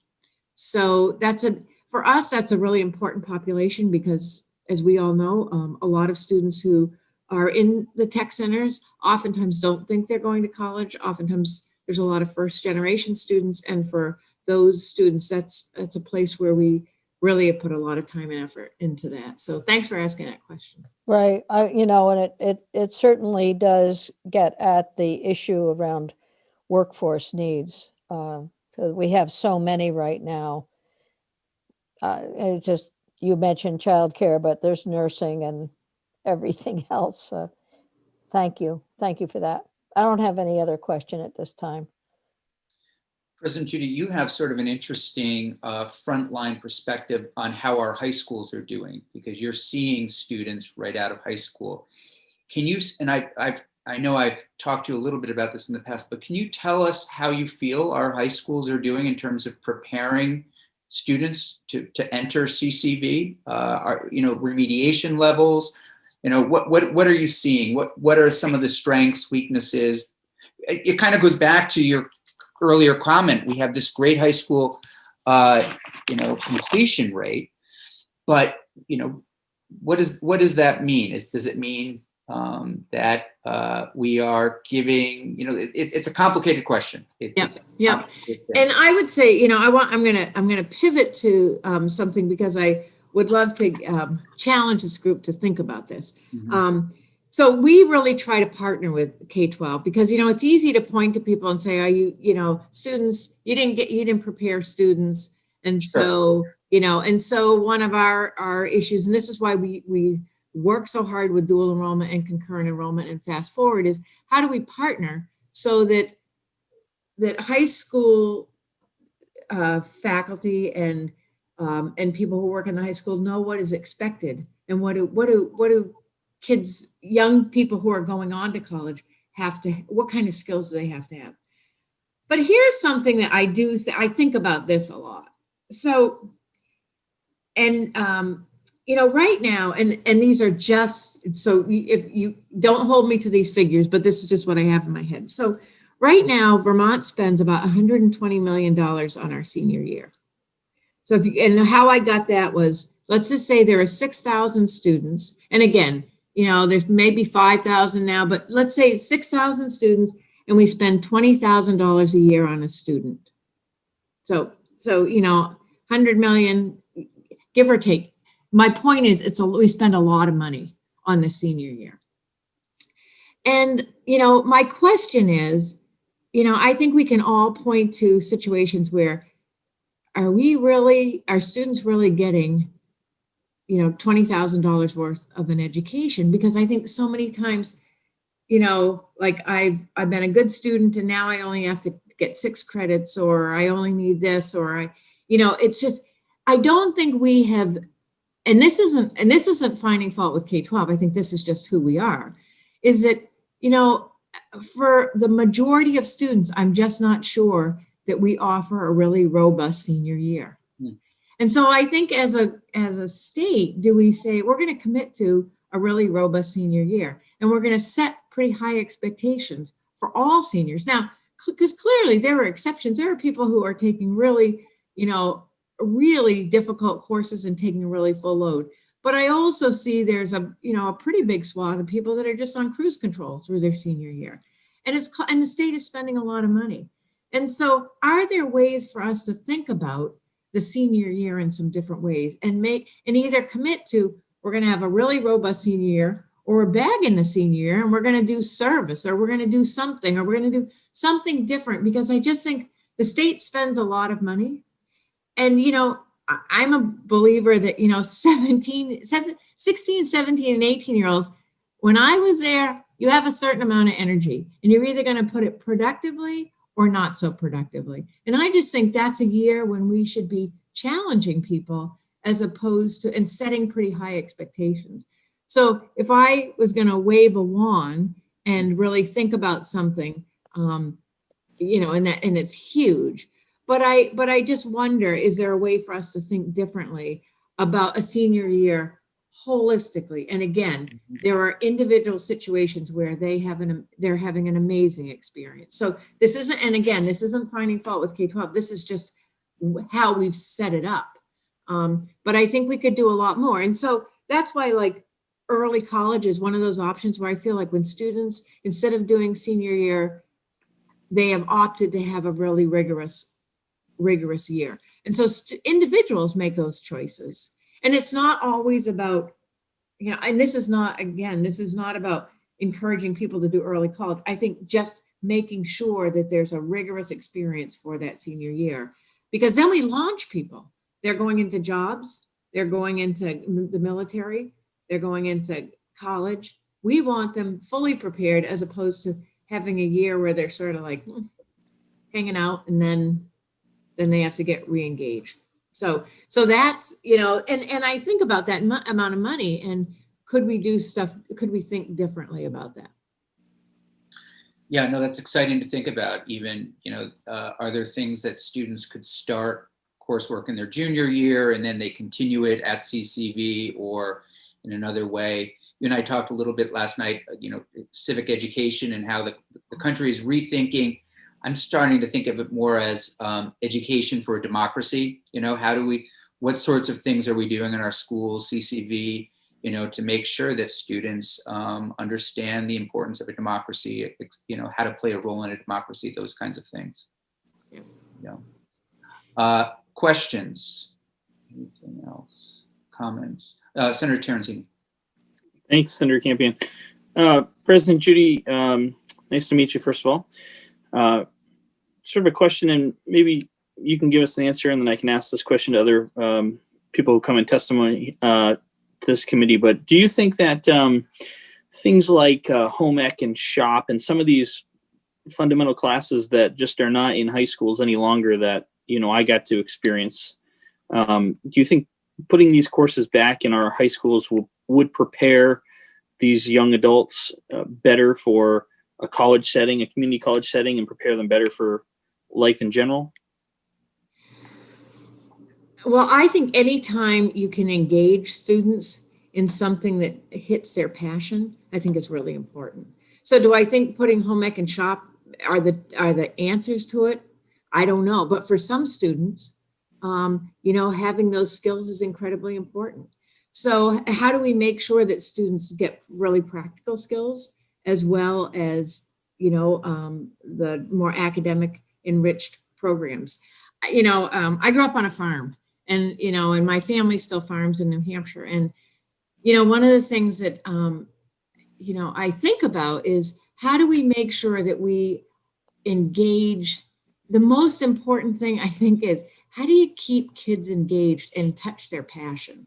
And so, to your question, if someone's interested in shop, it's not about the shop program, but how do you make sure that that student can build on that passion and that curiosity? And so I think one of the things that I think is really hard is, we bring kids in first and second and third grade and think how enthusiastic and curious they are. Yeah. And how do we keep that going as opposed to, going the other way? And so I think that for us as educators, the most important thing is how do you connect with students and how do you speak to their passion? Because you can teach as much math as you can in a class if you're taking home ec or taking shop. What's the context that you use to teach those skills? So I don't know the answer to your question, except I do know that if we don't keep students engaged and work on their passions, we've lost them. Is that helpful? Thank you. Yeah, it's a great response. Thank you. Anything else for President Judy? Senator Hooker, please. Just one more question about the early college, and that's been in effect for a few years. And can you give us the data on that as far as, and have you tracked whether or not these students have gone on and continued and received a degree or credentials or whatever? I can tell you the place where we are tracking is at so the class of 1819. So I just have this much. Because when I would talk to Senator Campion last night, I was like, okay, I need to get some pieces of data. But 71% of the students who were enrolled in early college in 1819 continued on the very next, so they kept going.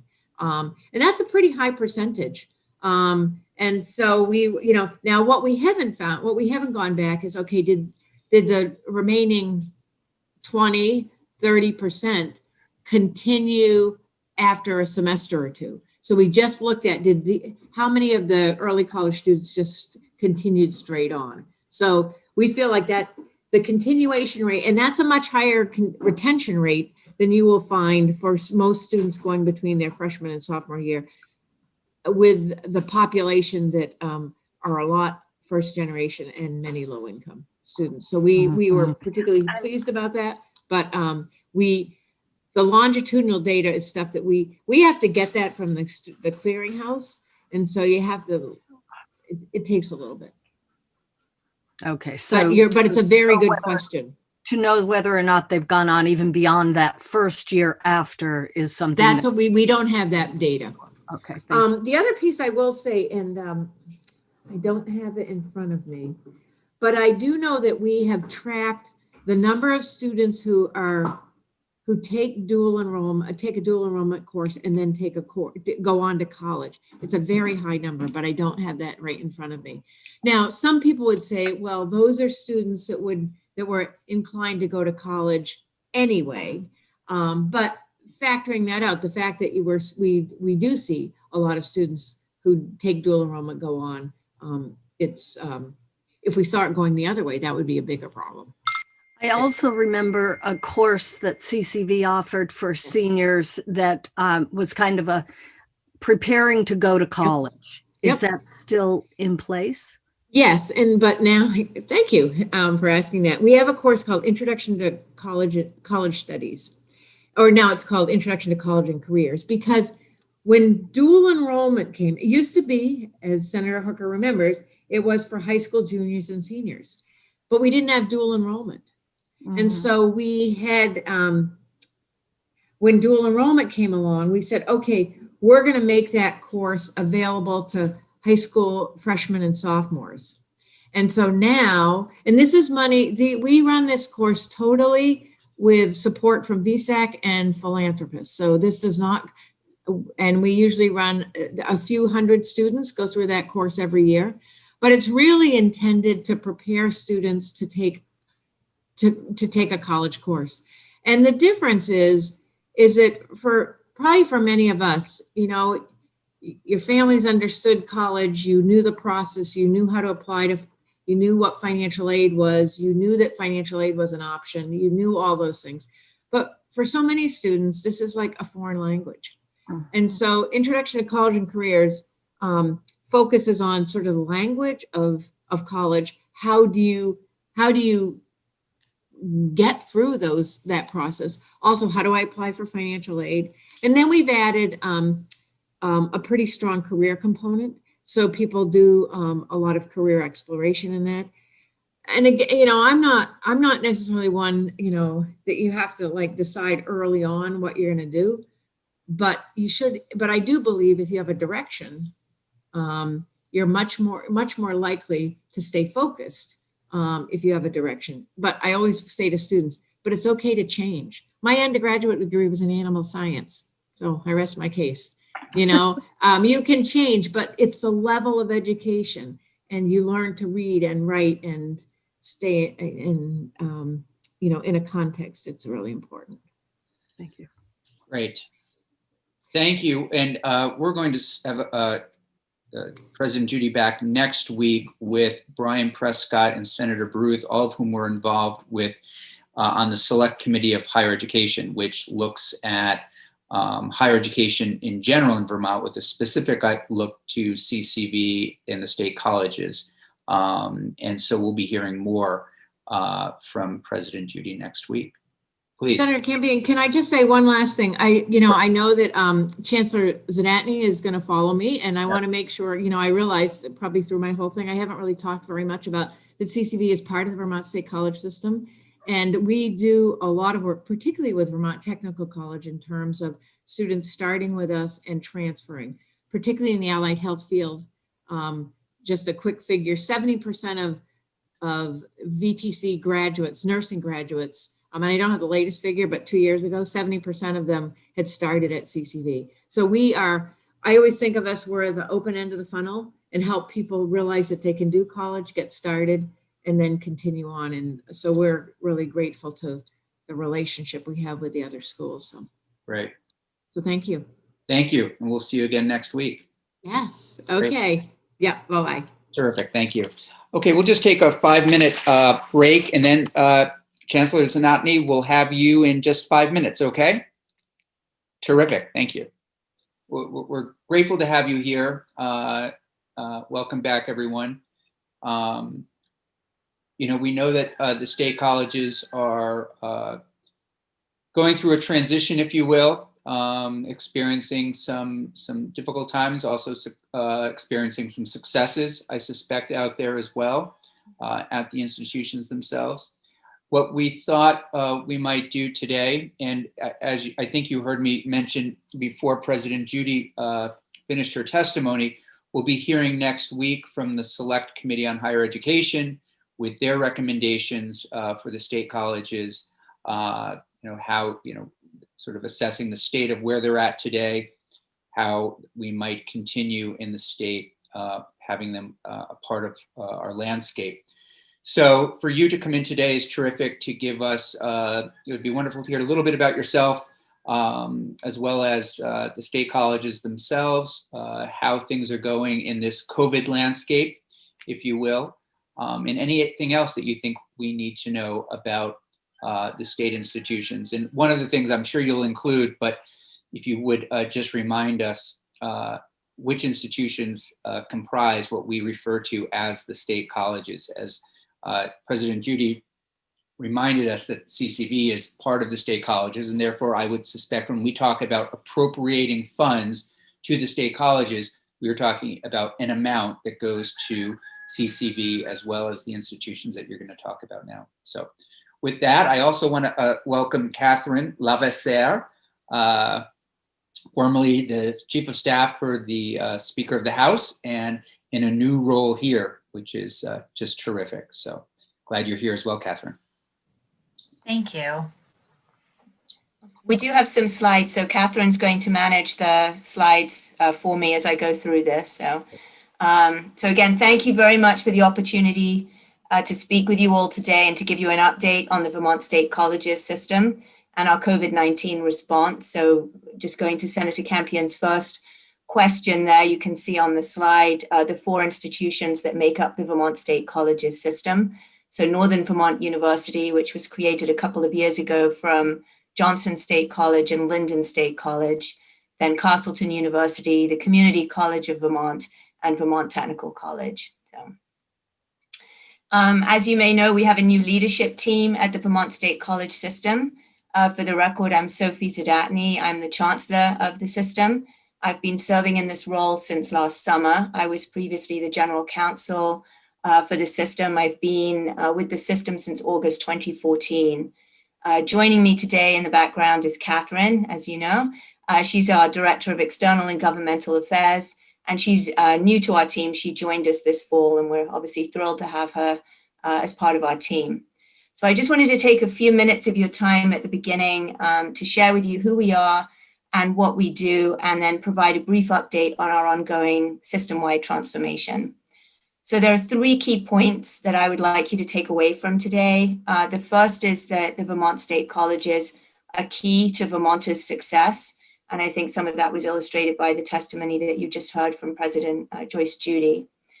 Second, we are in the middle of significant transformation that is being guided by the work of the Legislature's Select Committee on the Future of Public Higher Education in Vermont. And again, I do understand you're going to get more information about that next week. And third, we do serve more Vermonters than other institutions across the state. We believe that Vermonters need more from the Vermont State Colleges moving forward. They need better access to continue their education, more affordable and flexible options, and more high quality opportunities that will help them succeed in life and do better to deliver for Vermont.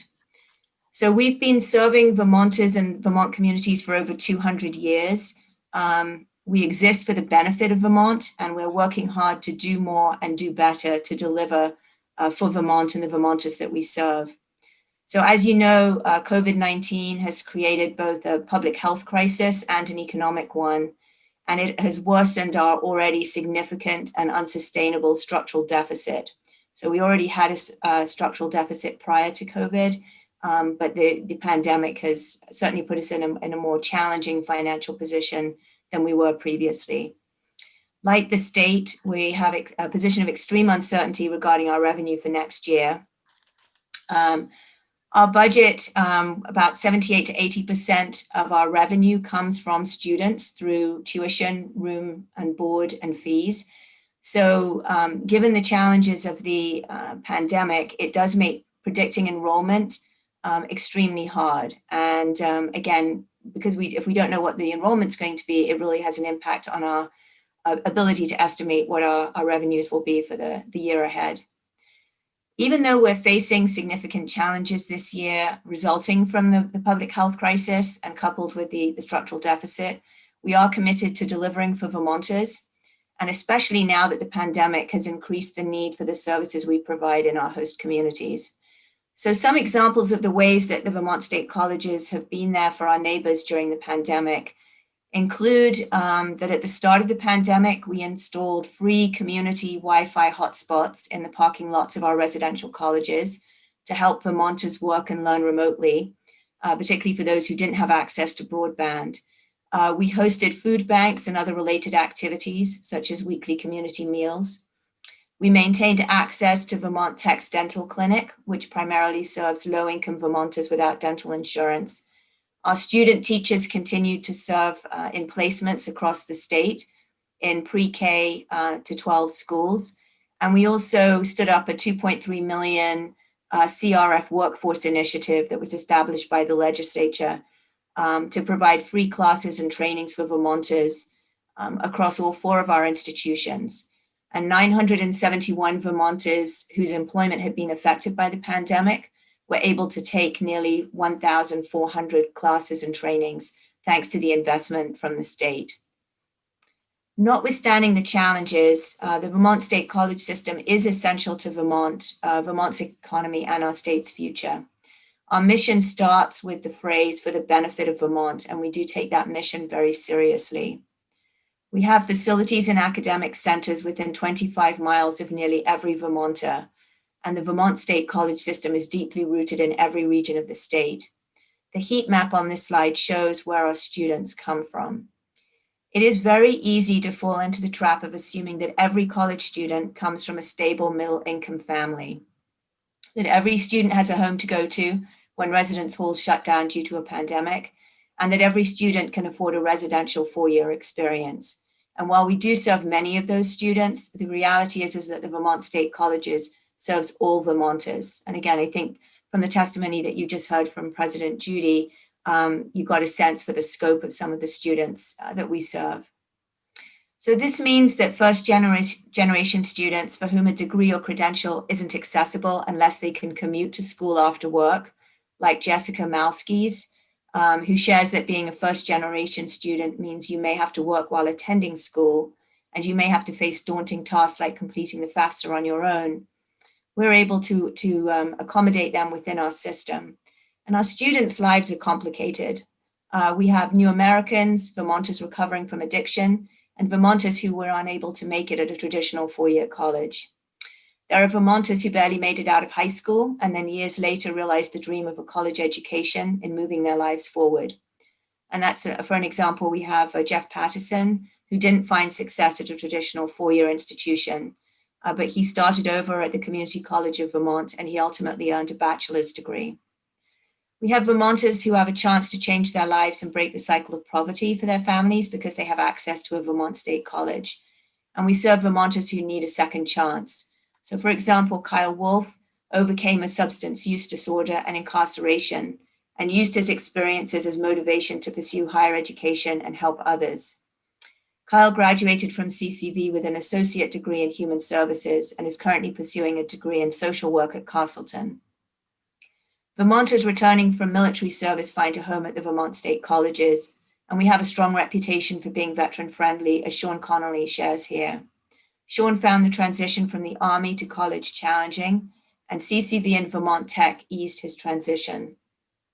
We serve Vermonters from rural communities whose local Vermont State College makes higher education accessible. Rachel Burt found success at Vermont Tech in the dairy farm management program, even though she thought that getting a degree would be overwhelming and exhausting.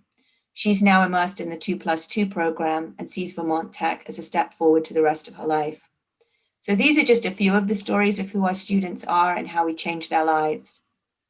And while the Vermont State College system primarily serves Vermonters, we do have many students that cross borders to commute or attend a Vermont State College system school, as shown on this heat map. Educating over 10,000 Vermonters each year, our campuses are centers of academic excellence, culture, and community. Most importantly, 83% of our students are Vermonters. We educate more Vermonters annually than all other institutions of higher education in the state combined, and 2/3 of our alumni live and work in Vermont. This past year, more than 1,800 Vermonters graduated from our colleges and universities with degrees and certificates and entered the workforce. This fall, we have almost 3,300 first-generation college students enrolled in the system, and we're educating almost 3,000 low-income undergraduate students. The Vermont State College system is the economic anchor that creates opportunities for vulnerable Vermonters.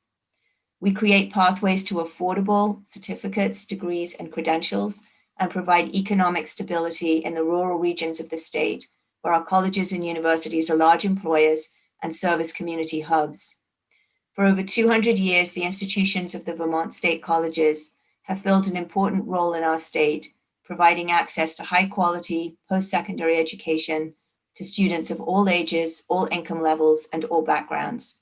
So while we shared a couple of those stories with you today, there are thousands more. The Vermont State Colleges are economic anchors for the state and our host communities, and we employ nearly 3,800 people. As you can see here, our employees live in every county of the state, including in the communities you serve. As a state college system, we're among the largest employers in the state, next to the state of Vermont, the University of Vermont, the state's largest hospitals, and some of the largest businesses. And regionally, our colleges stack up as large employers as well, employing hundreds of Vermonters in our anchor communities. We offer competitive wages and benefits and are a significant employer for Vermonters of all educational attainments. Additionally, our top enrolled programs align well with Vermont's workforce needs, and that includes mental health professionals, childcare providers, entrepreneurs, educators, and healthcare professionals. So while the importance of the Vermont State College system to Vermonters is undeniable, the VSC does face significant challenges if it's to continue to meet the needs of Vermont and its students in the future. We've been affected by demographic and market challenges, and these have been amplified by the COVID-19 pandemic. With several campuses operating online only this fall, a steep drop in enrollment and increasing operating costs, the VSC is in a challenging financial position. We did receive significant bridge funding and CRF dollars this year from the legislature, for which we're incredibly grateful. And with the bridge funding, the legislature also established the Select Committee on the Future of Public Higher Education in Vermont. And the charge to that committee was, quote, to assist the state of Vermont in addressing the urgent needs of the Vermont state colleges and develop an integrated vision and plan for a high quality, affordable, and workforce connected future for public higher education in the state. So we have embraced that message that transformation must happen at the Vermont state colleges, and we are taking needed initial action both in the Chancellor's office and at our member institutions. We're continuing to work on initiatives to contain costs and to function more as a consolidated system and less as a federation. The work is ongoing and essential as we do our part to transform the Vermont state colleges for the benefit of Vermont. And as we do this internal work, we will be working and looking at the direction given to us by the Select Committee and our Board of Trustees, I should say. Transformation will be achieved on many levels. And with that in mind, I wanted you to know that the Board of Trustees recently adopted a set of strategic priorities. The VSC is committed to becoming a fully integrated system that achieves financial stability in a responsible and sustainable way. The strategic priorities are focused in 4 key areas: affordability, accessibility, quality of academic programs, and relevance of programs. And embedded within each of those strategic priorities is an intentional focus on diversity, equity, and inclusion. We look to partner with the legislature as we collectively work to stabilize the system and prepare to build a better, stronger, and more sustainable future for Vermont. Our goal is to achieve transformation in a transparent, fiscally responsible, and thoughtful manner that enables us to continue fulfilling our mission. In addition to moving towards a system-wide budgeting process, our ongoing work to transform the Vermont state colleges for the benefit of Vermont includes the development of a system-wide website of online and remote course listings so that students can more easily identify programs that fit their needs, reducing competition and increasing collaboration between our colleges, including in admissions and financial aid awards, expanding a successful virtual library model to serve the entire system, analyzing our expensive software needs to ensure we're getting our return on investment, and identifying further opportunities for program collaboration across the system. Just briefly, on December 4th, the Select Committee released their initial report. The report contains several recommendations that the board is currently considering. The main recommendations include a common accreditation for the 3 residential colleges. So that's Vermont Technical College, Northern Vermont University, and Castleton University. And then the important with that, just to emphasize this, because I know there's some confusion around it, the Select Committee is recommending that we maintain the physical presence that we currently have. So they're talking about a common accreditation for 3 colleges. They're not talking about shuttering campuses in their proposal. The administrative consolidation of services is something else that we're looking at, such as financial aid, marketing, and admissions. The Select Committee also recommends a significant restructuring of our budget that includes steps to reduce our structural deficit, coupled with an increase in the base appropriation that we receive from the state, and they're looking at accomplishing this incrementally over 5 years. We are in the process of mapping out what this would look like for the Vermont State Colleges, and we're working with our board on how to address these recommendations. The next select committee report is due to the legislature on February 12th, and the final report is due April 16th. But I just want to be clear, based on the first initial report that we have, we are moving forward with exploring and investigating the recommendations that are in the initial report. It's clear that we must innovate if we are to continue to fulfill our mission, and transformation will be achieved on many levels. So we're looking at the Select Committee and its coming reports to guide us as we shape our future. We're looking to direction from the governor, the legislature, and the Select Committee as to our next steps. And we're working closely with Senators Kitchell, Baruth, and the Senate Pro Tem. We're also working hard internally to streamline the state college system to better serve Vermont and Vermonters. And we have been and will continue to be in close and frequent contact with our union partners, our staff and faculty as we navigate the path ahead. Again, undertaking this work in the middle of a pandemic is incredibly challenging. And so with that in mind, I just want to take a few minutes to update you on the work that we're doing to address the COVID-19 pandemic and to make sure that our campuses are safe for our students and employees. So with the exception of CCV, I'll explain that in a second, but with the exception of CCV, our colleges have worked closely with the governor's Restart team and the Department of Health in developing mandatory guidance that's applicable to all colleges and universities in the state of Vermont. CCV has been exempted from the state's mandatory guidance because their classes have been taught exclusively online. Their students are all commuters and there's no residential capacity at CCV, and their employees have been working remotely to the maximum extent possible. So the comments I'm going to provide now pertain to the other 3 institutions. Looking back to the fall semester, we had a successful semester. We concluded in-person courses at Thanksgiving and sent students home, and then the remainder of the semester was completed online.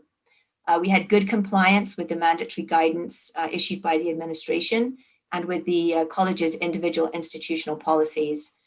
Those students and employees who failed to comply were disciplined. We provided data on the number of COVID violations and students removed from campus each week, along with data from other Vermont colleges and universities, and that weekly data was provided to the administration. In the fall, we had the total number of positive cases we had for students and employees were 11 at Northern Vermont University, 11 at Vermont Technical College, and 3 at Castleton. Many of those occurred at the very tail end of the semester and were the result of community contacts and not due to an outbreak or cluster at any of the individual institutions. Looking ahead to the spring semester, the start of the semester has been delayed to February 1st. We will be providing flexible course offerings across the system. And again, Joyce Judy mentioned some of these, but online asynchronous courses, online synchronous courses, hybrid courses, telepresence, accelerated programs, as well as face-to-face instruction. So CCV will continue to provide their instruction remotely. NVU is planning to continue to provide a mixture of both in-person, online, and hybrid instruction, which they did in the fall quite successfully. Vermont Tech is going to continue with their approach from the fall, which was a low residency approach. Most of the instruction at Vermont Technical College was provided online, but they had intensive lab week classes.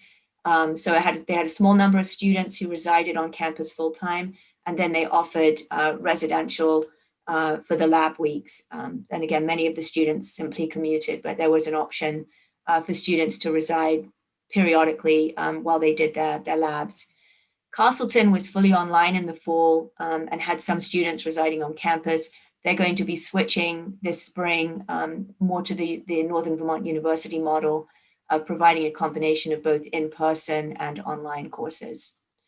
With respect to testing, the colleges, again, are following the mandatory guidance that's been issued by the administration. The most recent round of guidance was, the updated guidance came out in December, and that provides for testing day 0 and day 7. One change for the spring compared to last fall is that now all students must quarantine Previously, students were not required to do so if they lived in Vermont or were coming from a safe county, but that's something that is now shifted with the more recent upsurge in cases. All three of our residential colleges are using Broad for their testing. They have contracted for 17,400 tests for the spring semester.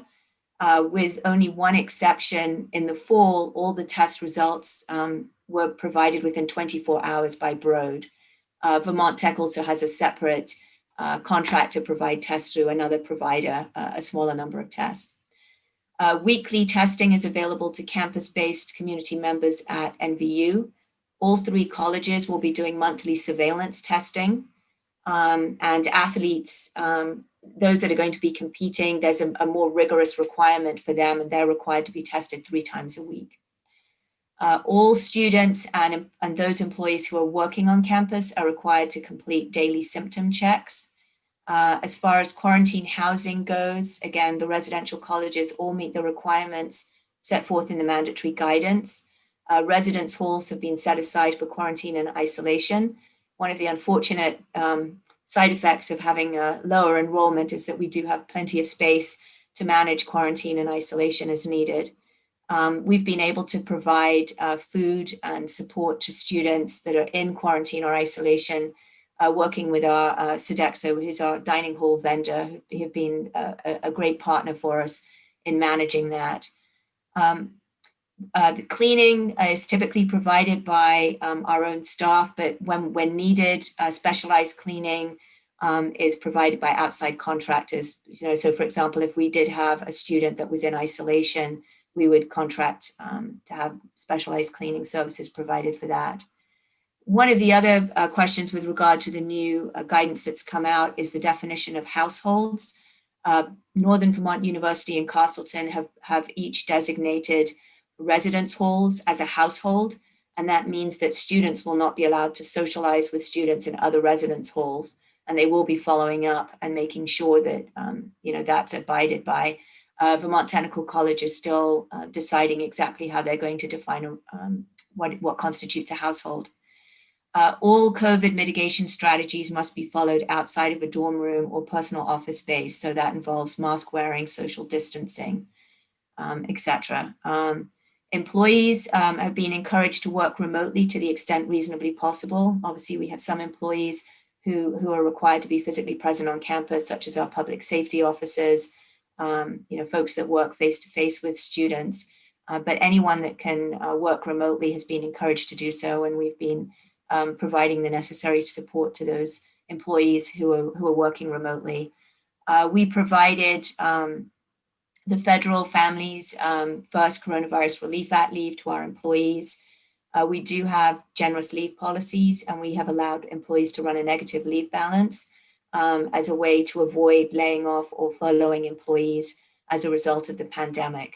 Obviously, some of that could change if the virus worsens or the state's rules change. If we get to a point where we had to be, for example, totally online, and maybe there would be some impact on our staff. But right now, we've been successful in finding work for employees and keeping them working through the pandemic to date. So again, thank you so much to you and to all the legislators, but for the encouragement and ongoing support that you've shown the Vermont State Colleges over the years. And we particularly want to thank you for the bridge funding that we did receive for the FY21 budget and the CRF funding we received, particularly the funding for the Workforce Initiative. We're very passionate about keeping students at the center of our work as we move forward. And the initiative that was provided for workforce enabled us to provide upskilling, reskilling programs to almost 1,000 Vermonters at a time of great uncertainty and need. And that's something that we enjoyed doing and we're happy to be able to do. So if you have any questions, I'd be more than happy to answer any you may have. Terrific, thank you. Very informative. Again, we'll be jumping in next week even further on our state colleges, but for now, any immediate questions or comments, questions in general? Senator Hooker. Thank you, Mr. Chair. Chancellor, could you describe common accreditation for me, please? Yeah. Yes. So all of our institutions are accredited by the New England Commission on Higher Education, also known as NETCHI. So a common accreditation would mean rather than the 3 institutions having to meet all the accreditation requirements, and there are standards that are set forth by NETCHI, but instead of having to meet them all individually, they would meet them as a combined entity. So for example, you have to have your own chief financial officer, but instead of each institution having their own president, their own chief financial officer, they could have one for the combined entity. And then there are other standards around, academic standards, financial standards, etc. So it would just mean that we could meet those accreditation standards, combining the 3 institutions. One of the other benefits is really quality of programs for students. So right now, we have we have small colleges spread out across the state. So one of the benefits would be that we would be able to work more collaboratively across the individual institutions and then provide better, richer, stronger quality, higher quality programs to the students, because they would have access to faculty at more than just their institution. So there are some benefits. I do want to make clear, this is something that, and you'll ask questions next week, I'm sure, when you talk to folks about the select committee process. It definitely would result in savings in the long run, but a common accreditation wouldn't result in immediate savings.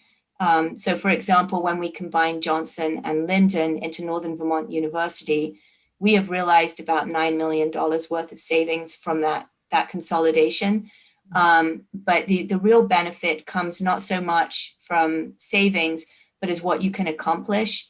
Once you're one combined entity, the administrative consolidations become a lot easier. It eliminates the competition between the institutions. It enables you to come up, with a more effective way of delivering services at a lower cost to the students.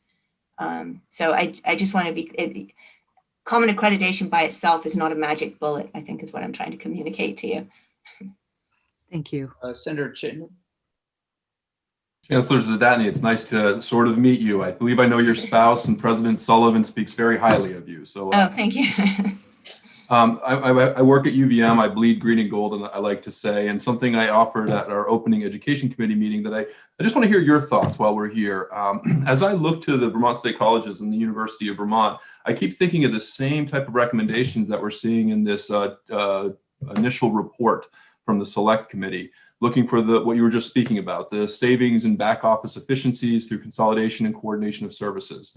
And I keep thinking of other states and how the SUNY system or the UMass system or the UC system, I'm just wondering, what are your thoughts? And I have read the report, and I saw teasers about ways that UVM and VSC could work better together. But what are your general broad stroke thoughts about the notions of trying to incentivize and have the University of Vermont and Vermont State College not merge, but incentivize them to find ways both in the back office to look for those same efficiencies you just spoke about, so that we can extend our proven excellence in certain areas to each other, mutually support our higher education needs in the state, while simultaneously building off the successes of CCV with the articulation agreements, looking for pathways and supporting pathways so that, like you just said, less competition and more collaboration between the great institution of the University of Vermont and the great institutions of the Vermont State Colleges. Do you have any broad stroke thoughts or reactions? Is that a terribly naive notion for me to be constantly raising in these discussions? So I think a couple of things. One, I think it's really important to understand there is a lot of collaboration that already happens informally. And I actually have reached out to our presidents to kind of ask them to give me the sort of list, the top sort of few things that they do. I know, for example, there's work that's going on between Vermont Technical College, their agricultural program, and UVM. I mean, there's overlap there. So I know there's a number of ways in which we already, work together on things. I do know legislatively that a couple of, I may not have the exact times, but a couple of years ago, UVM and the Vermont State Colleges were asked to take a look at some of the back office pieces, for example, healthcare, and things like that. And at the time, it was determined that it would actually be extremely costly and challenging to do it. Unfortunately, we have very different, we have different healthcare. We use a different learning management system. We have a different, people management, payroll system. So a lot of those things we have obviously in common within the Vermont State College system. So we can build on that internally. But I think it would be a challenge to do some of those. I mean, it would be expensive and very disruptive in the short run to do that with UVM. In the long run, maybe it would, the long run, it might pay off. But that's my sense of where those explorations by the legislature has gone in the past. I certainly think there are openings. We right now, one of the things I mentioned was we're looking at doing a system-wide virtual library. And we have a very successful model that the Community College of Vermont and Vermont Technical College currently have. And we're looking at expanding that to Northern Vermont University and to Castleton University. But as part of that, the team that's looking at it has reached out to the library folk at the University of Vermont to see if there's a way we can share subscriptions to databases, for example. So we definitely are open, and I believe President Garamella is as well, but we're definitely open to looking at ways where we can get some economies of scale on things like that. And certainly in the short term, those are things we can explore. I think the bigger back office things would be a much bigger project and would require a lot more exploration. Chancellor, you're planning on, I'm sorry, Senator Chittenden, did you have a follow-up? No. So it sounds like you are working toward collaborating on things like admissions or at least sharing resources. So are you envisioning, for example, possibly an admissions office that would represent each of the state colleges? Under the select committee's recommendation, they're recommending that CCV remain separate and that these other three institutions have a common accreditation. So I think it would be, it would make sense for us to have a common admissions office, which could be, it doesn't have to be centralized. I want to make that clear as well. Everything doesn't have to all be in one place. As we've learned through COVID, we can have centralized functions, but be dispersed geographically. I don't think it would make sense to have the same admissions office for CCV, for example, because for some of the reasons that President Judy just referenced, I mean, they're on a different schedule. Their calendar isn't aligned. The academic calendar for the three residential colleges, we've now just recently this year, we're just moving to having one common academic calendar. But again, CCV is quite different. They really have the three separate semesters. They register at different times. They have a very different model. I think the students, although there's significant overlap, the way they reach out to students is very different than more traditional 4-year programs. There you are recruiting for a 4-year program. Again, we do have associate's degrees at VTC as well, but that's just a very different a different model than recruiting semester by semester at a community college. So I could certainly see having, but again, there could be there still could be benefits from, being within a system of having alignment between the admissions of a combined entity and CCV, because I think one of the key things is we want to make sure people come in the right door. And we do have students that maybe started a 4-year college and aren't quite ready for it, that maybe it would be better for them to start at CCV and then progress up to coming to one of the 4-year colleges. So I think having some alignment between the admissions folk is important to make sure we do get people into the system in the right place and find the right program for them. Thanks. No, the reason I raise admissions is it seems to me from where I'm sitting, admissions is going to be one of the biggest challenges. I may be wrong, but looking at what's happening around us, I represent Bennington County and I live in the town of Bennington.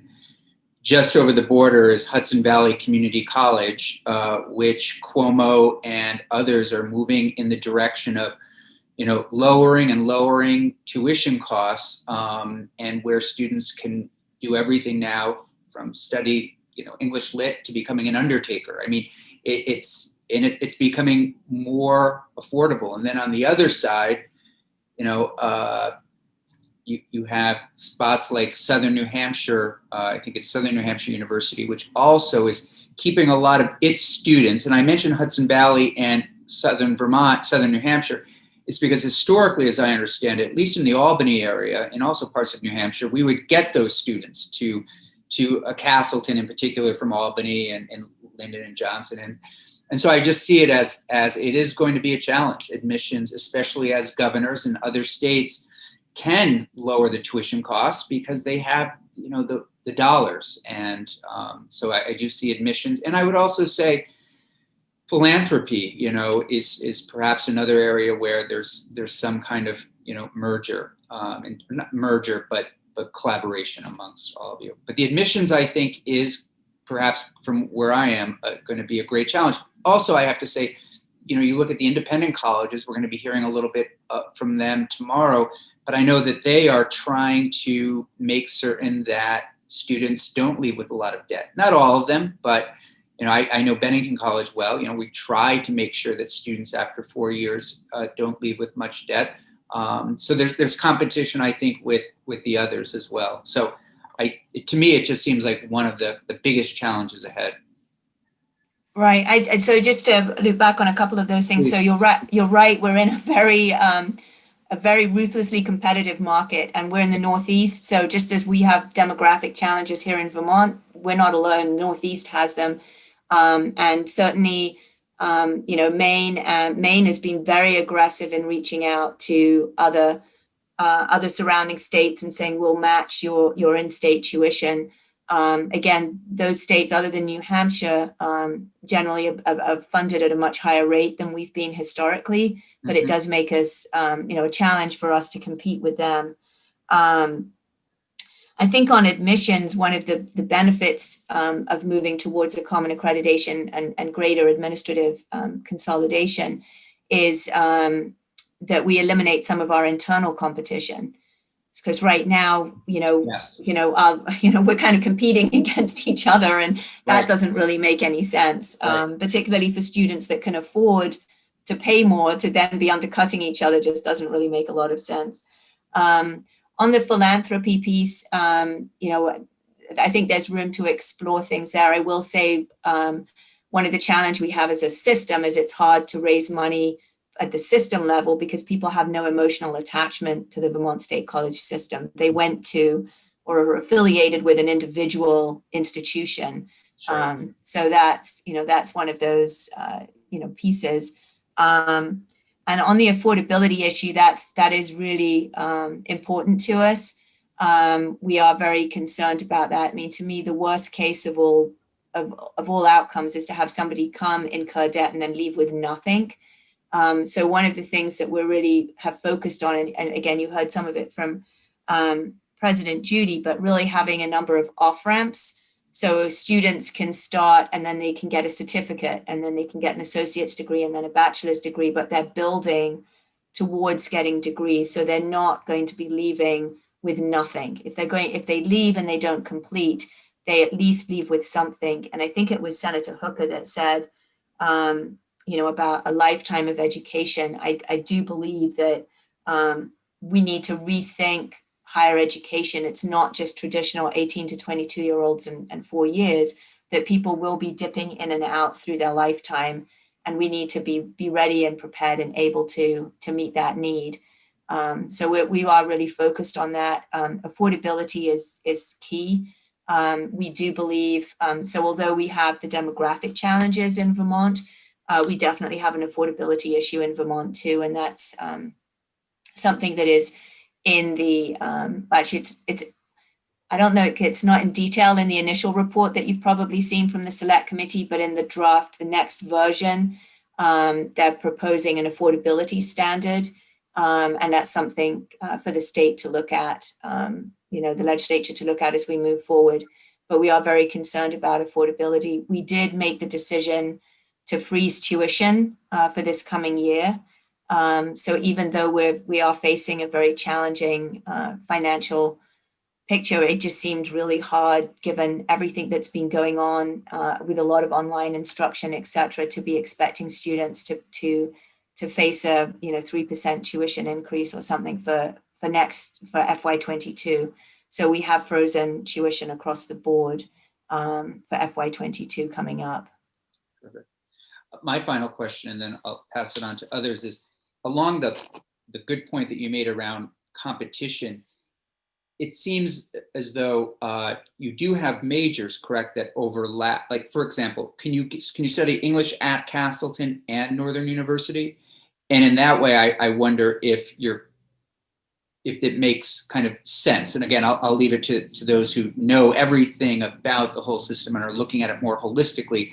But I would just, raise that also. Does it make sense to have duplication of majors? Can you come into this state and study history at the same kind of history, if you will, a general history degree at two universities, or like Castleton and Northern, or are they very unique in that way in terms of curriculum? So not the things you mentioned. So English and history, etc., are not particularly unique. I'll just quickly say education, for example, is. Mm-hmm. So we do have education programs at Northern Vermont University and at Castleton, and those are very sort of unique to each institution. But as far as history and English and other programs go, we've actually been looking at that. We had an internal task force called the VSCS Forward Task Force that was created in the summer. They came up with 4 strong recommendations that went to our board and were adopted by our board. And one of them was to really focus on duplication of programs between Northern Vermont University and Castleton University in particular. Vermont Tech obviously has much more unique programming that's somewhat different. And so there were a number of, a committee was put together, the academic deans, faculty, to sort of think through those issues. We currently, given the proposal from the select committee of now including Vermont Technical College as a possible combined entity, we've expanded that work to sort of think about duplicate programs. And we currently are looking at working with we're looking to hire, we have an RFP out, but work with an external consultant to really think through if we had a combined, a merged, common accreditation for the 3 institutions, what programs should we be delivering and where should we be delivering them? So we are very focused on that. Great. I will say in the short term, we have a number of faculty who have really stepped up in this area. And this semester we have, for example, math faculty at Northern Vermont University and at Castleton that will be teaching students from the other institutions. So NVU math professors also teaching Castleton students and vice versa. The business faculty are doing the same thing. And I believe there's an archaeology course at Castleton that will be made available to students at NVU as well. So effectively the faculty member will be in the classroom at NVU, but we'll have students, participating remotely, but being part of the class, but remotely from Castleton. So they're really, we have a lot of faculty that have really, understood the message and are working together. And again, that really benefits students because some of the programs, we only have, for political science, we have 1 political science faculty member at Northern Vermont University and 1 at Castleton. So, you're not getting as rich an experience as if you have access to multiple faculty members, in a particular subject area. So I think there are real benefits for our students to have access to faculty and programs at other institutions. Other questions? Yes, Senator Chittenden. So there again, I'm just going to be a barking dog on this to what you just said, Chancellor Zadatny. It seems to me that I'd love to foster ways to have UVM open up some of its available seats to VSC students so that the VSC doesn't need to stand up a Russian program or a German program or geology program, if that's what we're talking about. And that way they could take those courses through articulation agreements, trusted curriculum, and so on. We used to have these Z sections set. I work at the University of Vermont, so I offer this as a part of our continuing ed program, would have reserved seats for each courses. I'd love to see a world where the University of Vermont, working with the Vermont State Colleges, has that, especially with all of the technologies that have been thrust upon us over the last year in this pandemic, to find ways that VSC students can access the same the curriculum that they're qualified to take in similar fashions that we see successful in other states, like our neighbors, the SUNY system, and so on. I'm just going to keep talking about how VSC and UVM can work together for as long as the voters put me in here. So I hope I'm not annoying you with this line of thought. Other questions? Yes, Senator Lyons. I was just going to say thank you, and Senator Chittenden has expressed my feelings as well, so I don't have to ask a question. And in particular, the geology program is a significant loss because we don't really have the state geologist, and we need some groundwater mapping and other things that are so critical. Oh, what a shame. Anyway, thank you for your work. And it's a pleasure to have you here and to meet you. Oh, thank you. Senator Hooker.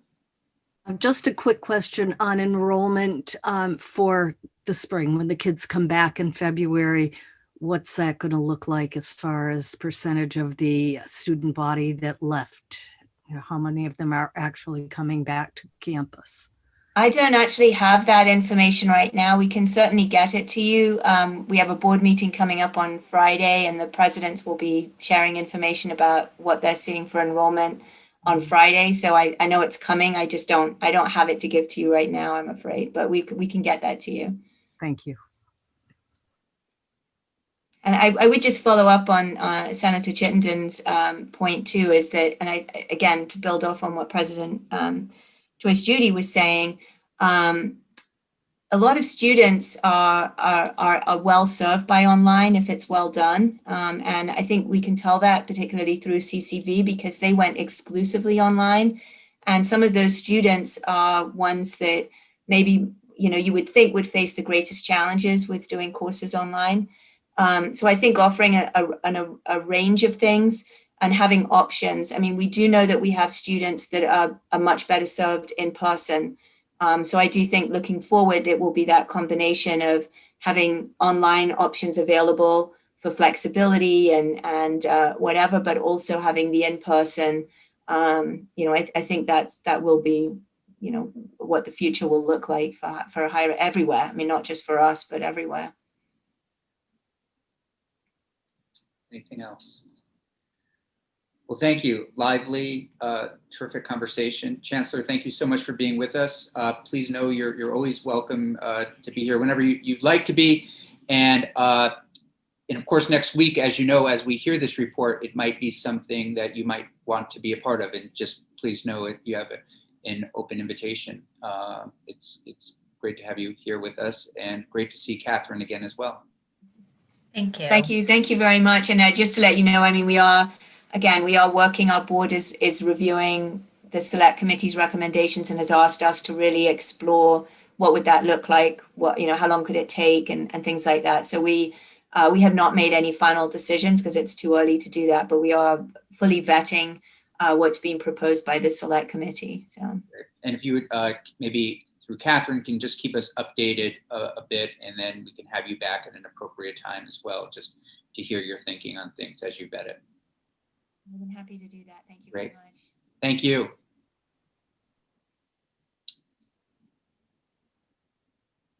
So committee, that is it for the day. We have busy days tomorrow, until about the same time tomorrow, as well as Friday, and working on next week's schedule as well.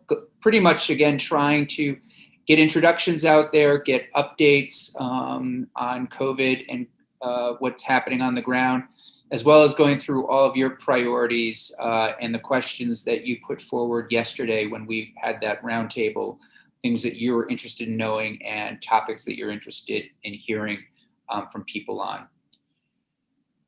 Any final questions or comments before we all see each other tomorrow? And we'll leave it there. Thanks, everybody. Great day.